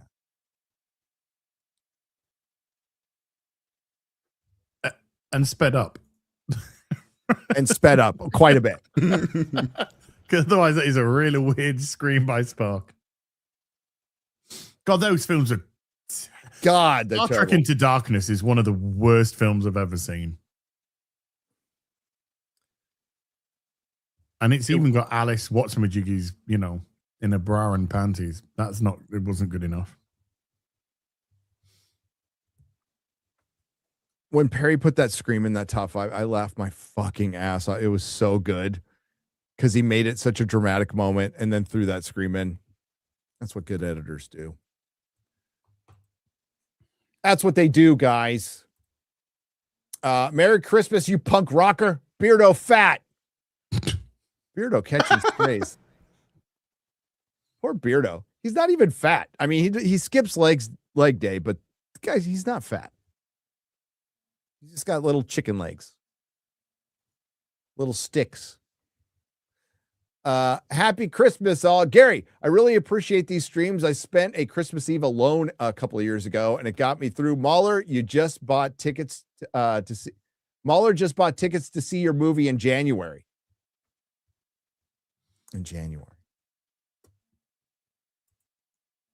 Merry Christmas, guys. I'm a single service member stationed here in Hawaii.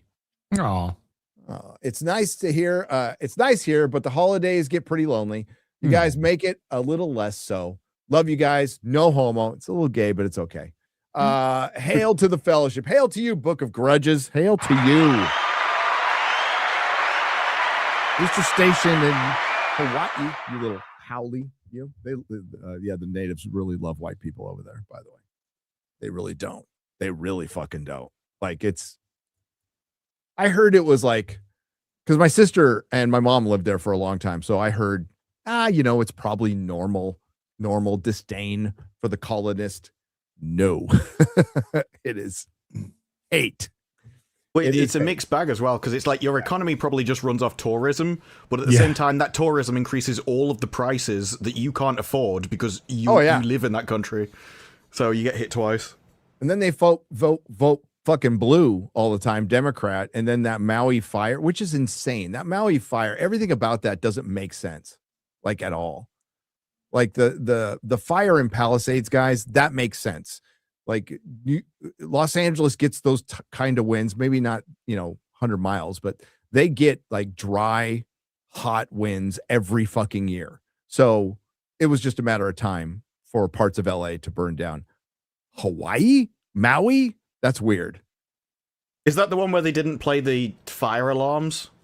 Like they had sirens for it and they just didn't play them to warn everyone? They didn't play the alarms. They didn't allow people to leave, costing lives. And it decimated the area, and you'd have to correct. There's been no update, so I'm sure they're starting to rebuild now.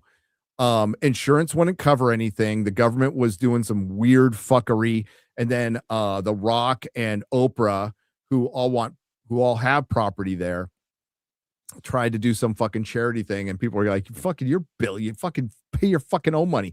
Quit fucking asking people for money. How about the government do their fucking job?" No, it's horrible what happened there. Horrible. And I don't think it's back. In Palisades, you're fucked. And they know it. Like Palisades, I don't even think 10% has even started rebuilding, and we're going on a year. We're just a few days away from a year away. It is a little prophetic that, it's a bad joke, but it is prophetic that Hollywood was literally on fire at the beginning of the year. I remember at the time, this was predicted. Everyone went, no, they won't get built back. And then they came out and went, don't worry, we're going to fast track everything. We're not going to have the same problems that we did before.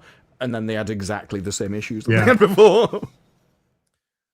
Nothing is being rebuilt. Is that Palisades or Malibu? That probably applies to both. Stay at home hippo. It's so fucked. That's why taxation is theft. I'd be fine giving some to the government if they actually, the government guys, if they did something, if they actually fucking did something. I would prefer that there was no taxes and you left it to charity. When there wasn't taxes, people were far more charitable and they looked after their own and people near them. So they essentially looked after their own communities and helped people that needed food next to them. But when you start taxing people at rates, everyone's like, well, you do it. I'm already taxed enough. I can't give any more. Yeah. And then you rely on a third party that just doesn't care. You're not wrong. You're not wrong. No, the world I would like to live in, Disparu, is a lot like that. It's a dream world that would never exist. Well, it used to in England. It did. We used to have this. So there's a fantasy called communism. That's pure fantasy. What I like to live in is what you guys used to have. What we used to have. Yeah. Well, it was one of the great things about, like, essentially just having a king, is that even if he's corrupt, you have one guy, and he just doesn't have enough time in the hours in the day to care about you. So most people got to do whatever they wanted, because this guy and his 6 people that are around him had bigger concerns. And then, you know, with modern technology and a massive state, they can all worry about you. Well, remember, one of the criticisms of a king or a lord is if you killed one of their fucking deers, you know, one of their animals. Well, the king owns all the swans in the country. So. Yeah. Well, that shit happens now. Oh, they're just protected. There's some people that are eating those right now. I know. I'd do something about them if I was the king, personally. Somebody tells me he won't. Oh, no. Your king is shit. God dang, I missed the queen. God save the queen. She was all right. You want to see what's going on Warner Brothers Entertainment YouTube channel right now? What's going on? What's going on? Show it to me. Okay. While Santa Claus is in Clyde River, Canada. I'll just very briefly share my screen. Okay. Right. And we can get back to Santa. It's all good. Yeah. I don't think anybody will get upset. Oh, wait. That's so weird. You have to remove one. Just very briefly, you know, okay. They're showing Lord of the Rings? Yeah. Showing it all. Oh, that's fucking awesome. Yeah. Well done. Yeah. That's smart. Yeah. They'll probably make more money on that if they just put it on a loop forever. They would make more money on that than it would on streaming just through ads. Well done, Warner Brothers. I guess that's better than playing Creature Commandos that had 300 people watching it. That is what Farscape does. Like, there is just a 24-hour stream of Farscape in multiple languages. And I am subscribed to it. Rotate it. Yeah, rotate it. So you'll have Thunderbirds or Captain Scala or Farscape or something, something. They've been doing that. It's been great. They had Space 1999 as well. Yeah, I jump into the Farscape one. I subscribe to it. I watch it all the time. Avatar 3 is so fucking boring. Cameron has lost it. Cameron lost it fucking with Titanic. Let's be real. I'm not going to say I hated Titanic. It was fine. It hit the zeitgeist. It hit the clitoris of America and the world.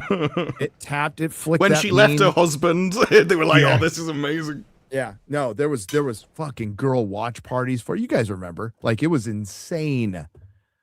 It held the box office for months and months. I just wanted to knock Superman down. Oh, I do too. But remember when Titanic came out, it was the most expensive movie ever made, and everybody thought it was going to be a flop. The production was a disaster, supposedly, and I don't know how many people remember that, but it was getting heavily criticized. It went super over budget, and it just made all the money and hit the zeitgeist. And that fucking song. The hot dogs go on. Yeah, the hot dogs go on. She just let Leo die. There was plenty of fucking room on that fucking door. Oh. Mm-hmm. He's so up himself. He's done like scientific research to try and disprove that. And he's like, no, the door would sink. No, more than likely she would have frozen. But, God, you see the fucking... I watched an interview with a survivor recently from the Titanic. And they said, where were you? And they said, we're at the stern by the propeller. And he said, it must have been pretty, lopsided by then. Oh, he said it was completely up. He said it was completely up. He said I ended up just having to jump. And he's like, how far was the jump? And it was like it's over 100 feet. Ooh. And he said, I had to jump through. And he said, just barely missed the propeller. Landed in the water. He said it was absolutely, freezing beyond compare. And he managed to get picked up by a boat and put a blanket around him. And you have like minutes. The water's that cold. You either get picked up almost immediately, or that's it. Yeah, the hypothermia would like bang. Now you've been given the wrapping up orders. I I assume so. No, I have. Oh, I thought you were talking about that. No.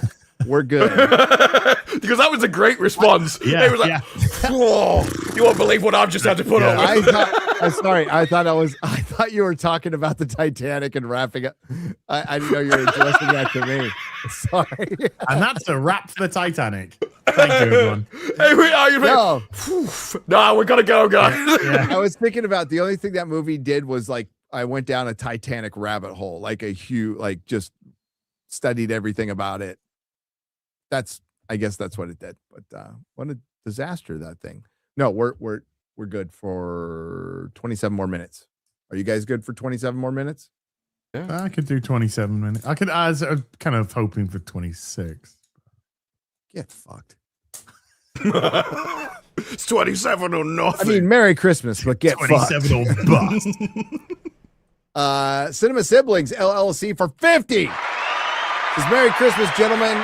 It's Lorelei from the YouTube channel Southern Fried Cinema Siblings. Our Christmas episode, Die Hard, is Holly the bad guy is up now. Is she the bad guy? She is kind of a bitch. Yeah. I'm going to say that. Yes. Yes, she's a selfish, little bit of a selfish. But this was in the era of like really early feminism and a lot of divorces. And it's like, well, I get my career so I can break up this family. And was John McClane a little bit of a dick? I mean, he admitted it in the movie, but she doesn't think she was she needs to do some apologizing too, in my opinion. Because you're breaking up the family. You're breaking up the family. I'd be interested in seeing that. This Friday's episode, Sahara, 1943, Moses or Aragon? Aragon, sorry. Classic WW2, Bogey, love you boys. XOXO, we love you too.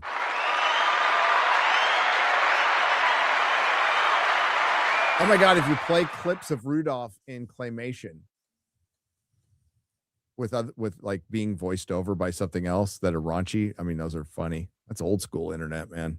Yeah. Oh yeah, I remember Postman Pat, the adult version, and it's just him swearing. It's hilarious. Do you know that Postman Pat is banned in Japan? Why? Yeah, because they think he's part of the mafia. Yeah, because he's got a missing pinky, so it's kind of like got Yakuza connotations because you cut your finger off in loyalty. So Postman Pat is actually banned in Japan. Yeah, they said we'll have him, but you'll have to add his finger back in and everything. It's like, and my first thought wasn't that stupid. It's how stupid are the Yakuza? Like, it's so obvious that you're a member of the Yakuza if you've cut your finger off. It seems to be... It's not very clandestine. Just arrest everybody with one finger off. It's like, I can't remember what it was. There was a country that put, like, nearly everyone in prison. And it was just, they arrested everyone with a certain tattoo. And they were all, was it MS-13 or something, gang members? And they just all put them in prison. It's like, you got the murder, death, kill tattoo? We'll just put you in prison, it's fine. Cleared up crime, though. It did. I mean, the Yakuza is like, how committed are you? I get that part, but like a toe. Yeah, something. Do a toe like, or something that you don't need. And it's hidden. I mean, it's why in movies, like if they have a tattoo, it's always like under their lip or something, so they can just show it but not. Jamie 8719 for 50. The Merry Christmas. Thanks for the great year of videos and streams. Thank you for the kind words. It has helped me get through losing my grandfather to Parkinson's. Fuck Parkinson's. And my first year as a parent, which is awesome. Oh, excellent. Yeah, a little good and bad there. But Grandpappy would be proud of you. I can't believe my boy turns one tomorrow. Oh, he turns one tomorrow. It's a Christmas baby. Christmas baby. Day. All Christmas right. Day, baby. Oh, Yeah, Merry Christmas to all. Oh, happy birthday, little fella. Sorry about Grandpappy. He's watching you from above. Big old smile on his face. My birthday's it's like a month away. Yeah, your birthday. And even I, as a kid, would get the rough treatment. I'd get, this is your birthday and Christmas present. But I feel like, off. My birthday's man. in August, Mom. Yeah. It's the whole month after Christmas. It can't be doing this. bullshit. Can't be doing this fucking Christmas and birthday bollocks, I hate man. being poor. Yeah, I hate it. Earn more money, parents. Little Ron Weasley there. Gary needs to play Knights of the Old Republic. Dude, he can't get out a fucking door. I can't get out of a door and fuck Star Wars. I mean, really. Well, no, Knights of the Old Republic. I think that's probably the only era they've got left that they haven't destroyed. That's good. Yeah. Give them time. And I much prefer that era because it's got loads of Sith in it, which allows for loads of fights. Everybody loves that game. Yeah, it's a great reveal. Dan Bass singing my favorite Christmas song, Tax. Oh, thanks, William. Sorry, go on, Disbrew. I was going to say, I don't know whether you've seen the FMV sequences for the online game. I can't remember the Star Wars: The Old Republic. SWOTOR. But yeah, those fight scenes and everything, and they're amazing. They're better than anything Disney's put out. Just on their own. By a country mile, by an absolute country mile. Yeah. Like if you want to show how you do a fight scene in the choreography, you just copy that. Yeah. Yeah, the SWOTOR. I really enjoyed doing the SWOTOR story for the characters because they were all great. They're all really good, and those FMVs were just fucking ridiculous. The Sith side spy story is one of the few that made me hate the villain so much I had to finish the game to kill him. Very few games have actually done that, but I love. There's various twists where you get to choose what to do in that, and there's one where I'm like, that's really pissed me off and got under my skin. I think you could make a movie out of some of those storylines on their own. Oh God, yeah. Is Terminator 2 is that like only is it on like PS5? I'm gonna sound fucking retarded here.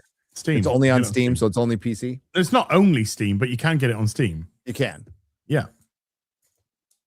Terminator 2D No Fate is what it's called. I still like my physical media. Well, you can buy it.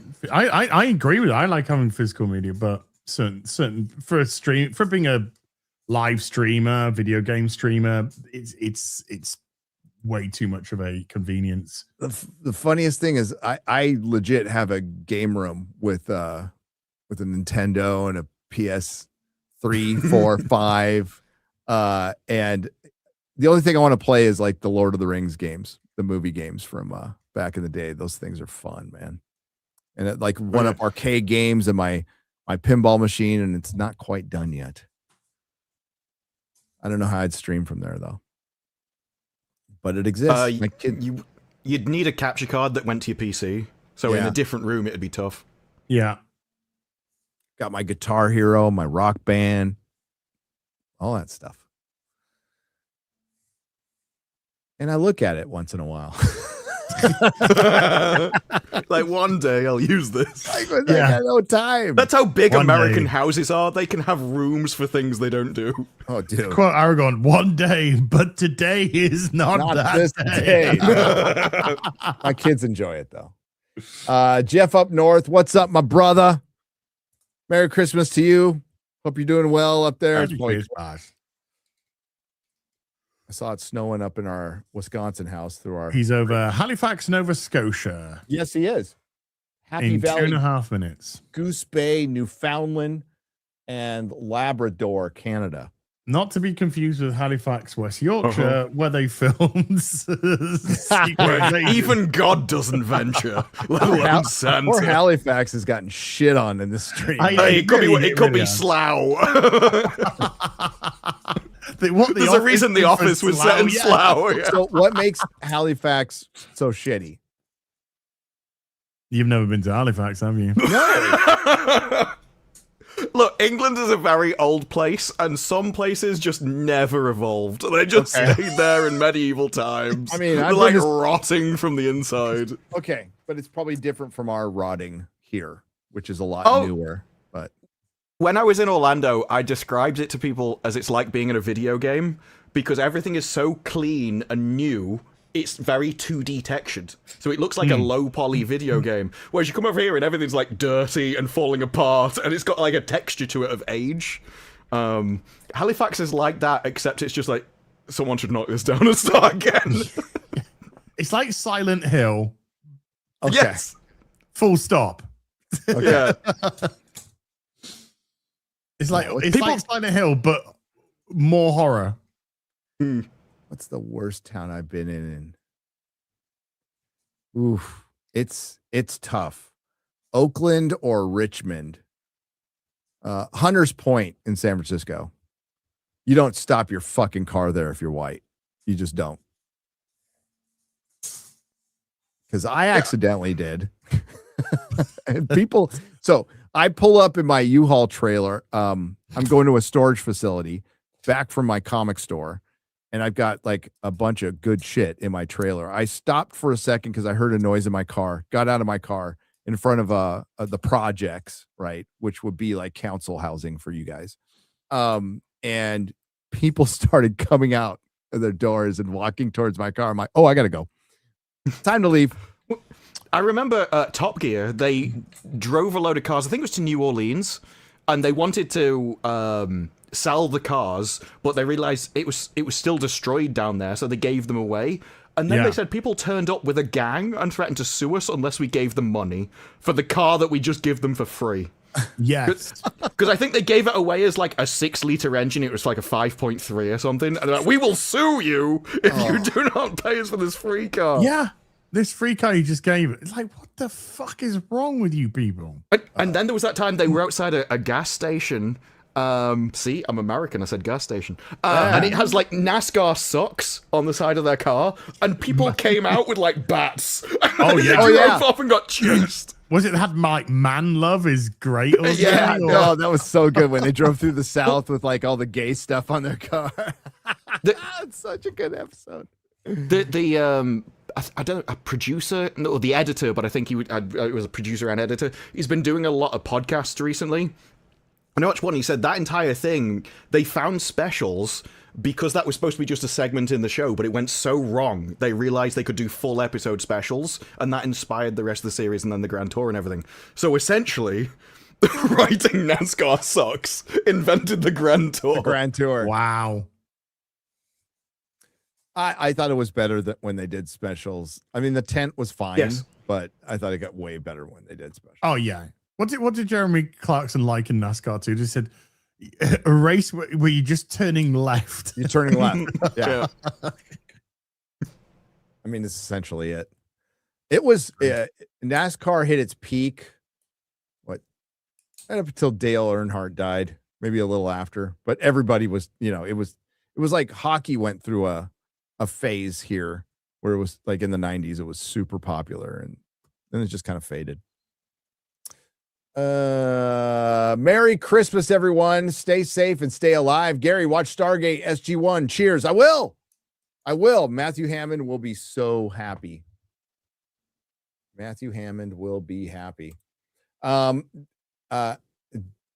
David. So I'm just going to interpret that. It's probably wrong, but happy Christmas. Thank you all. Thank you for all the content. My dad passed in October. Oh, rest in peace. This is my first Christmas alone. Appreciate the stream. Batman Returns is my tomorrow entertainment. Enjoy. You guys are the best. Oh man, sorry about Have a good one, Devin. And yes, 'cause it's a great Batman Returns, great Christmas movie. Best Batman movie.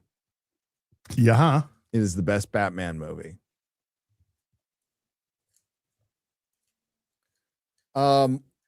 What is, before we get to the next super chat, quick question. What was the favorite thing you watched this year? It could be a movie or TV show. If we were talking release 2025, I'm going to say Weapons. Okay. Disparate. Last Samurai Standing. The fight scenes in Last Samurai Standing are awesome. Oh, I haven't seen that. It's like Shad liked them, and I was surprised because they're so fast. It's a bit like lightsabers. You're like, there's no way you could swing swords this fast. But the choreography and the practice that went into them is great. Last Samurai Standing is what Squid Game season 2 and 3 should have been. Oh, Oh. It's like essentially rather than repeating what you did before, you expand it and you go into the world. And Squid Game could have done it because now with the digital, you have cameras, you could have tracked people everywhere, and it would have made total sense.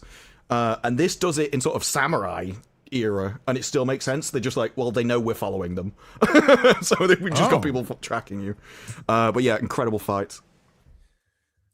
Okay, I'm watching that this weekend. So many people have said it's good, and I trust you, Miss Brew. I gotta say, Mobland. Oh, that was this slightly over Clarkson's. The only reason I would say Clarkson's Farm always, but little heavy on the pub, not on the farm stuff. Still funny, but remember how the pub stuff ended? They had nothing resolved at all. And those two chicks they brought in for fucking to help design the place were unbelievably stupid. Well, he does have the umbrellas that everyone thought was stupid. He went out and bought what they suggested. Yep. It did seem like they were on a lark with someone else's money, though. Yep. Oh God, yeah. And I'm like, they're frauds. They're complete frauds. But it was a bit like they were interior designers rather than business people. Well, that's what interior design is. It's all LARPing with other people's money. Yeah. It's like, doesn't this look cute? It's only £40,000. It's like, what? Just look at the lines. But Mobland, dude. That gave one of my favorite moments. That when he wants to chrome the tractor. Yes. And he goes to Hammond's place. And then he zooms out, and Hammond is standing on the rack, going up into the car to try and be equal with him. I know, it's so funny. Oh, I hope those three get back together to just host a special of something. They don't have to go on some big tour with the car. I think there was a video yesterday on one of their channels saying, "Are we gonna do something together?" There was. They've tried a few. They tried a few times to repeat it. So they tried to do the drunken chess again, Hammond and May, and it didn't really work because Hammond doesn't know how to play chess, and so he just lost immediately. Oh. And so it's like, well, we'll just do that. They said we can't do a second take because we've eaten some of the pieces, and so we just left the video. I'm pretty sure I told Gary, but I'm just going to put something in private chat.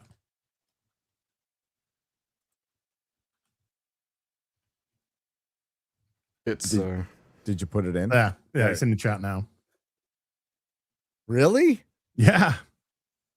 You didn't tell me this. Maybe you did, and I forgot. I mean, probably that's a fucking possibility. That's cool. Really? Yeah. That was one of the things that came out with in one of the podcasts. They were on about how the three of them got together. So Clarkson already knew James May, but the BBC wouldn't allow him in for the first season. Yes. But Hammond was recruited through open auditions, and the video he sent in, they were like, this guy's a lunatic. What is he doing? Apparently he was dressed up as Batman on a wall, and he did some Batman speech and then jumped down from the wall and started talking about a car. I was like, this guy's an idiot. We'll recruit him. Immediately. Yeah. And they said they gave him the audition, went through, and they did it with Clarkson stuff, and then said he was just kind of okay. He wasn't going to get the job. And Hammond just looked at him and went, I failed this, haven't I? And what did it? What? No, it's fine. So I failed it. I'm crap at everything. And they said he went on this self-deprecating rant about how he couldn't do anything. He was awful at everything. He's failed at everything his entire life. And they're all pissing themselves laughing. And that's why they hired him. Dude, the greatest trio of ever. Their chemistry is unmatched. And they should host award shows or something. They'd be great. Merry Christmas, Gary and Az. Can you please tell Mahler about Star Trek Next Generation episode The Inner Light? I would, but he's not here. Not here, Dragon Master. But thank you. But we will in the future. We promise. Thank you for the $89.99 New Zealand. Which I believe is the highest rated TNG episode of all time. Is it? Yeah. That I did not know. 0 point for 50. Said the game of the decade came out this year. # Absolute Cinema. # this game is So tight. So Merry tight. Christmas, Gary Muller. And yes, as too. I have Wow. 350 hours in Starfield, by the way. And to disprove also, loving your Sea Devils reviews. Homo Aqua. Okay. Let's Homo. get it right. Well, it is like everything is water based in that, so that the Homo Aquas going to the H2O committee up the water tunnel to the water something else. It's like, just get a thesaurus, mate. I've seen the first 3 episodes of Disparu's Homo Erotica, whatever. I don't know, Homo Aqua.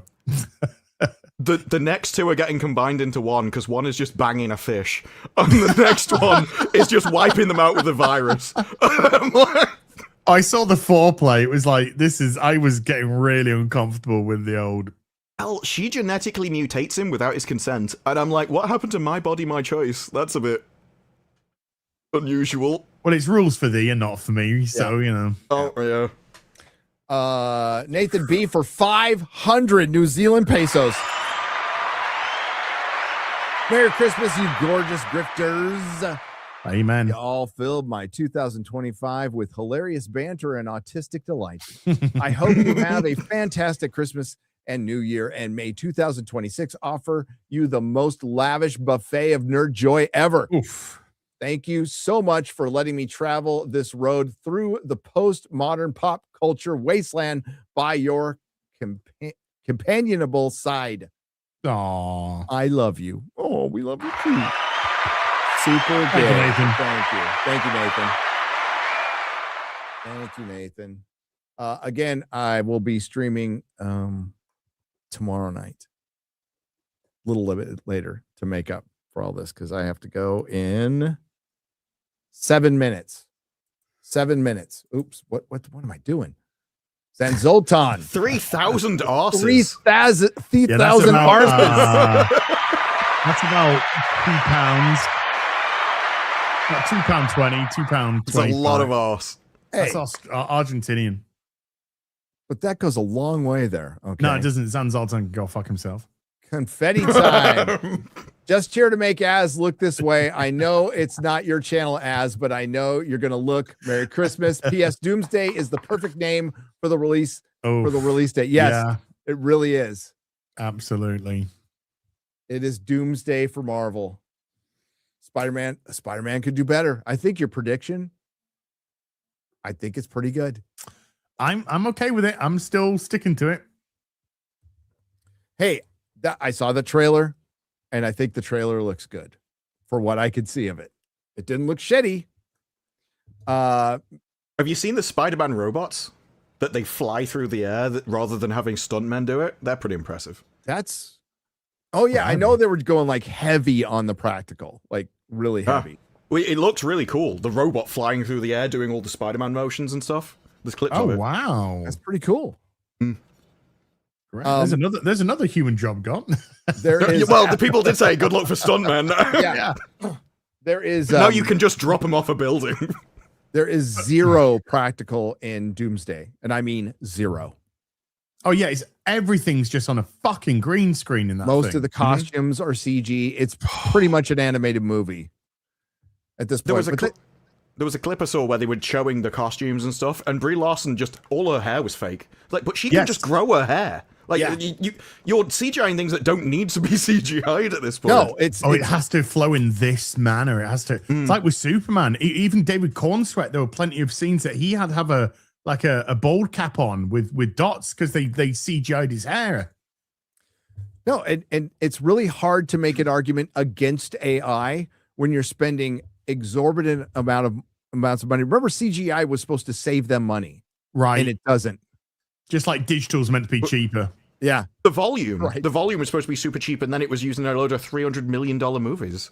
So yeah, and now Disney spent all that money for the proprietary information, and it's going to be obsolete pretty soon. A lot of people have stopped using it. Makes everything blurry. Yeah, it does. People pop terrible off the background. It doesn't. Yeah. It's not right. Yeah. Axel Foley says, "Messy cross match, everybody." Hail, brother! Thank you for the $50 Australian dollars. We got the Man in Black for 100. Please share this with the boys. Thanks for the No. stream. No. He won't. They will beg for super chat, and I will shall look down and whisper, no. Yeah. And I will look upon them and say, no. Such an incredible Save speech. us. Super, you give us the super chat. And I'll say no. The politicians, it shall foam around their ankles. Great, They shall great drown. Rorschach reference I there. love that movie. Yeah. It's very... Zach said I can do... Well, let's... Well, it seems anyway. that actually dark storytelling works when you have a dark story. It's like, You know, when you think you have a point, you just go, never mind. I'm trying to defend Zack Snyder here. No, I got nothing. No. Watchmen. look, I think he could make a great episode of Clarkson's Farm. He could do things with that grain that you would not believe. Everything will be slow-mo. Clarkson get out. Yeah. Hey, they do some slow-mo most grain cinematic shots he's- in Clarkson's farm. As Clarkson falls off his tractor in slow motion, it'll be cinematic gold. No, when Watchmen is a fantastic film, and I really do like that film. But yeah, when he's got miserable shit to work with, he does it good. Yeah. He When makes he it tries to great make it- depressing. Yeah, when he tries to make his own failed Star Wars shit, maybe not so much. Maybe not so much. What Thanks if we for made the com- lightsabers blurry? What if we just left out characterization and just had our characters stop and give us their entire background every 10 minutes? I mean, that'll work. They're not lightsabers. We need a lighter to set them up. God, you could feel it coming in Rebel Moon. It's like, how did you get here? Well, I was a small child abandoned on a planet. That's so bad. Oh, we're What's just the- going into the final battle and motivation. Excellent. Yes. Thanks for the company. Merry Christmas, everyone. From Loki Odinson. Hail to you. Thank you for the 50. Thank you for the 50. And then we have This is Guy for 50 Canadian pesos. Gentlemen, Merry Christmas. Thank you for another great year of streams. From Disbrew's classy talks to Az's rants to Gary's butchered Alzheimer-esque ad reads. I like you get classy and then eloquent, and then you get retard. You know, An accent hides a lot of faults. That's what the British have learned. Yeah. Hey, look, when you've pissed off a quarter of the world, you had to develop some reason for people to want to be around you. As I told the people who were sending me the ad reads, they pay attention. Okay, that's true. Yeah, yeah. Because everyone's like, "What the fuck is he saying?" Yes. It's been great in the spirit of the season. What do you call a hot snowman? Water. I started with that video with I don't know if you saw it. It was just Tom Hardy doing dad jokes with some ad, but Tom Hardy doing dad jokes with his dad. That's something I like about that. I think that's fucking for when Tom Hardy, I thought it was cool. All right. What? All right. Yeah, I saw Sydney Sweeney do Google Finnish suggestions, and she went, "These are only the safe ones, I could tell. We all know what you're actually Googling." And then it ended. So and people she like wasn't wrong. Yeah. Nope. Merry Christmas, all. All hope your new year is bright. And Gary, watch Stargate SG1 and finish B5. I finished B5. I finished B5. I haven't. I'm gonna have to go all the way back to the beginning when I start to go through it again. You know what I haven't watched? The animated movie that came out. I bought it, but I haven't watched it. Remember when Have you Straczynski seen the spin-off series of Babylon 5? No, but I do have it. Renegade? I have Is it. it Renegade? I can't remember what it is. I've seen it, but I can't remember the name. There's Actually a load of Babylon 5 movies that fit in different orders, and then there's a spin-off watched the series movies. about Yeah. essentially they get infected by a virus that they have to go and find in all these ancient ruins. I'd happily watch Babylon 5 from start to finish again. I fucking love it's that great. series. It was good. It's so good. But yes, I will watch Stargate That will be a journey. That will be a journey. Mark of Reality for $100. Wow. Be the last one for the night. Are you going to have Sargon of Akkad on FNT sometime? Just wondering. Yes. We'll reach out to him. We got to find a good week for him, but we'll have Carl back anytime. Love Carl. Thank you, Mark of Reality.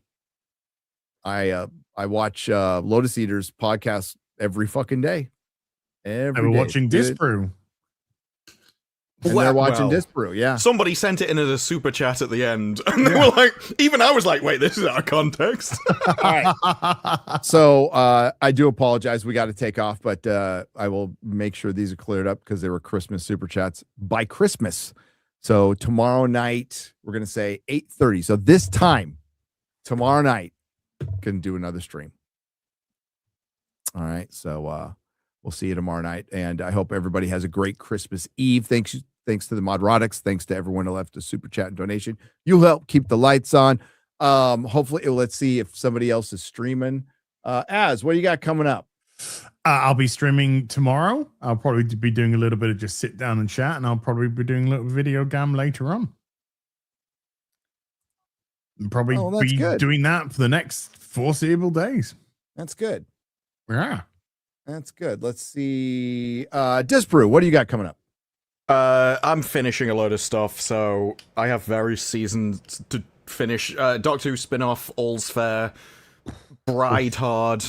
I have loads of stuff. Loads of reviews to get out. I'm like, one day I shall film this. Right. Well, thanks for coming on, guys.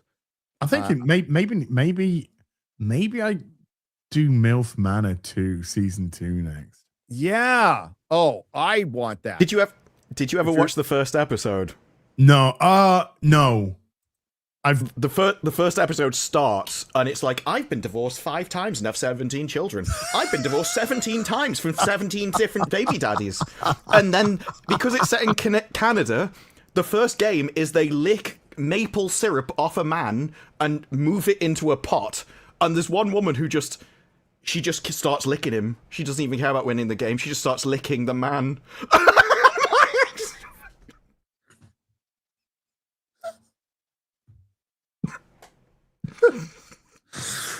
I'm starting on MILF Manor season 2 tomorrow. I'm looking for Love Gun really quick. The one Mikey was talking Looks like she was as well. Yeah. You said Love Gun 1976, right, Mikey? Live in 1984. Okay. 1984, yeah. Yeah. 1984, and we're supposed to watch the first. I mean, it says, I don't know whether it's live in Detroit or live in Detroit. It's live in Detroit. I remember, what was it? There was a deadpan comedian over here. I was doing live at the Apollo. Uh-huh. So there's a lot of homeless people outside. Got really confused. All right, we're gonna watch this and get out. All right. Oops, that was not it. I was supposed to share the screen, guys. I'm supposed to share the screen. Are we ready? We're watching the first 3 minutes of that. We're gonna get hit, but doesn't matter. It's Christmas. Is this it, Mikey? Jack D. Jack D was an amazing comic when he was around. Yeah, he was great. Well, don't want to speak about him like he's dead. He's not dead. No, but I haven't seen him in years. No. Oh my God, this is their post makeup phase. A couple of days ago, I've been partying myself, so I thought it was time to go to the doctor Japanese to get subtitles. checked out. You know what I'm talking about? I'm digging it. Yeah, this is Paul Stanley. He always talks like this. A couple of days ago. The anime version. I go walking into the doctor's office. I go walking in. I got my appointment for 10:30. I go walking in. It's about 10:15. You understand?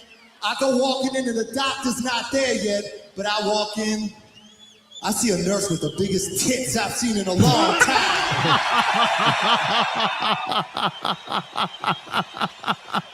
Now this girl's trying to be real cool, so I sit down and I start reading my magazine.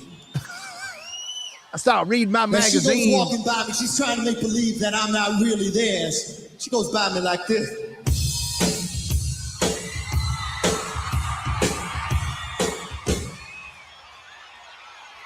Fucking hell. Now, I catch on real quick, so I say, excuse me. I say, excuse me, nurse, could you come over here for me? She comes walking over to me. I said, bend down here. I got something to tell you. She bends down. I grab a hold of her real quick.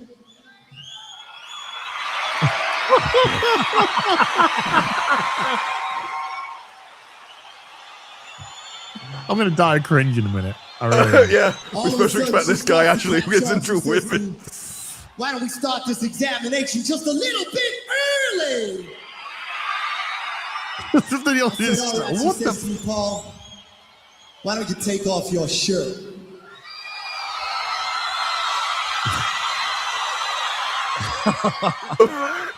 Fucking metal. Which in the one? 80s. He's got two. You got two on. Dude, the post makeup kisses era is pretty cringe. Come on over here and jump on my love gun. No, my love. And she says to me, why don't you take off your pants? Maybe that's the time to end the Yeah. I look at this girl. I say, honey, I'm feeling just a little bit shy. Mikey said 3 minutes. So she looks at me. I'm wearing my Levi's, my 501s, you know, those real tight ones. So she walks over, she bends down, and she undoes that little snap at the top. Then she reaches down just a little bit, she undoes the next one, she goes, Mikey, Next one. I have questions, Mikey. she opens up my I have a lot of questions for you. She chips her hand out to make sure it's not too cold, and she sticks it down the front. And she pulls out.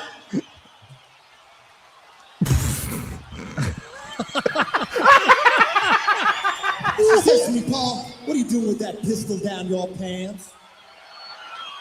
I said to her, honey, that ain't no pistol. That's a my love love gun. gun. I said to her, honey, that ain't no pistol, that's my. I said, honey, that ain't no pistol, that's my love gun. Mikey, Mikey, we need on Sunday. We need to talk. Okay. Best bit Are of you- that was are- the drama. Are you okay? Boom. Are you okay, Mikey? You Dude, doing okay, buddy? Mikey's okay. I used to be an 8-year-old kid lip syncing to that song. Got a guy whipping out his fucking love gun. All right, we're gonna wrap it up there. So I don't get in trouble with the wife, and I'm gonna go hang out with the family. And I'll see you guys tomorrow night. And Perry's working on our top 5 for the year. I was up till 4 a.m. recording last night, and I'm done for the year. So we can now bring back some Nerdrotic gaming, guys. I'm pretty excited about this. But thank you for joining. Disprove, No thank problem. you for joining. Thanks, Mahler. Thanks to everyone in the chat. Merry Christmas, and we'll see you next time. Bye bye. Merry Christmas, everybody.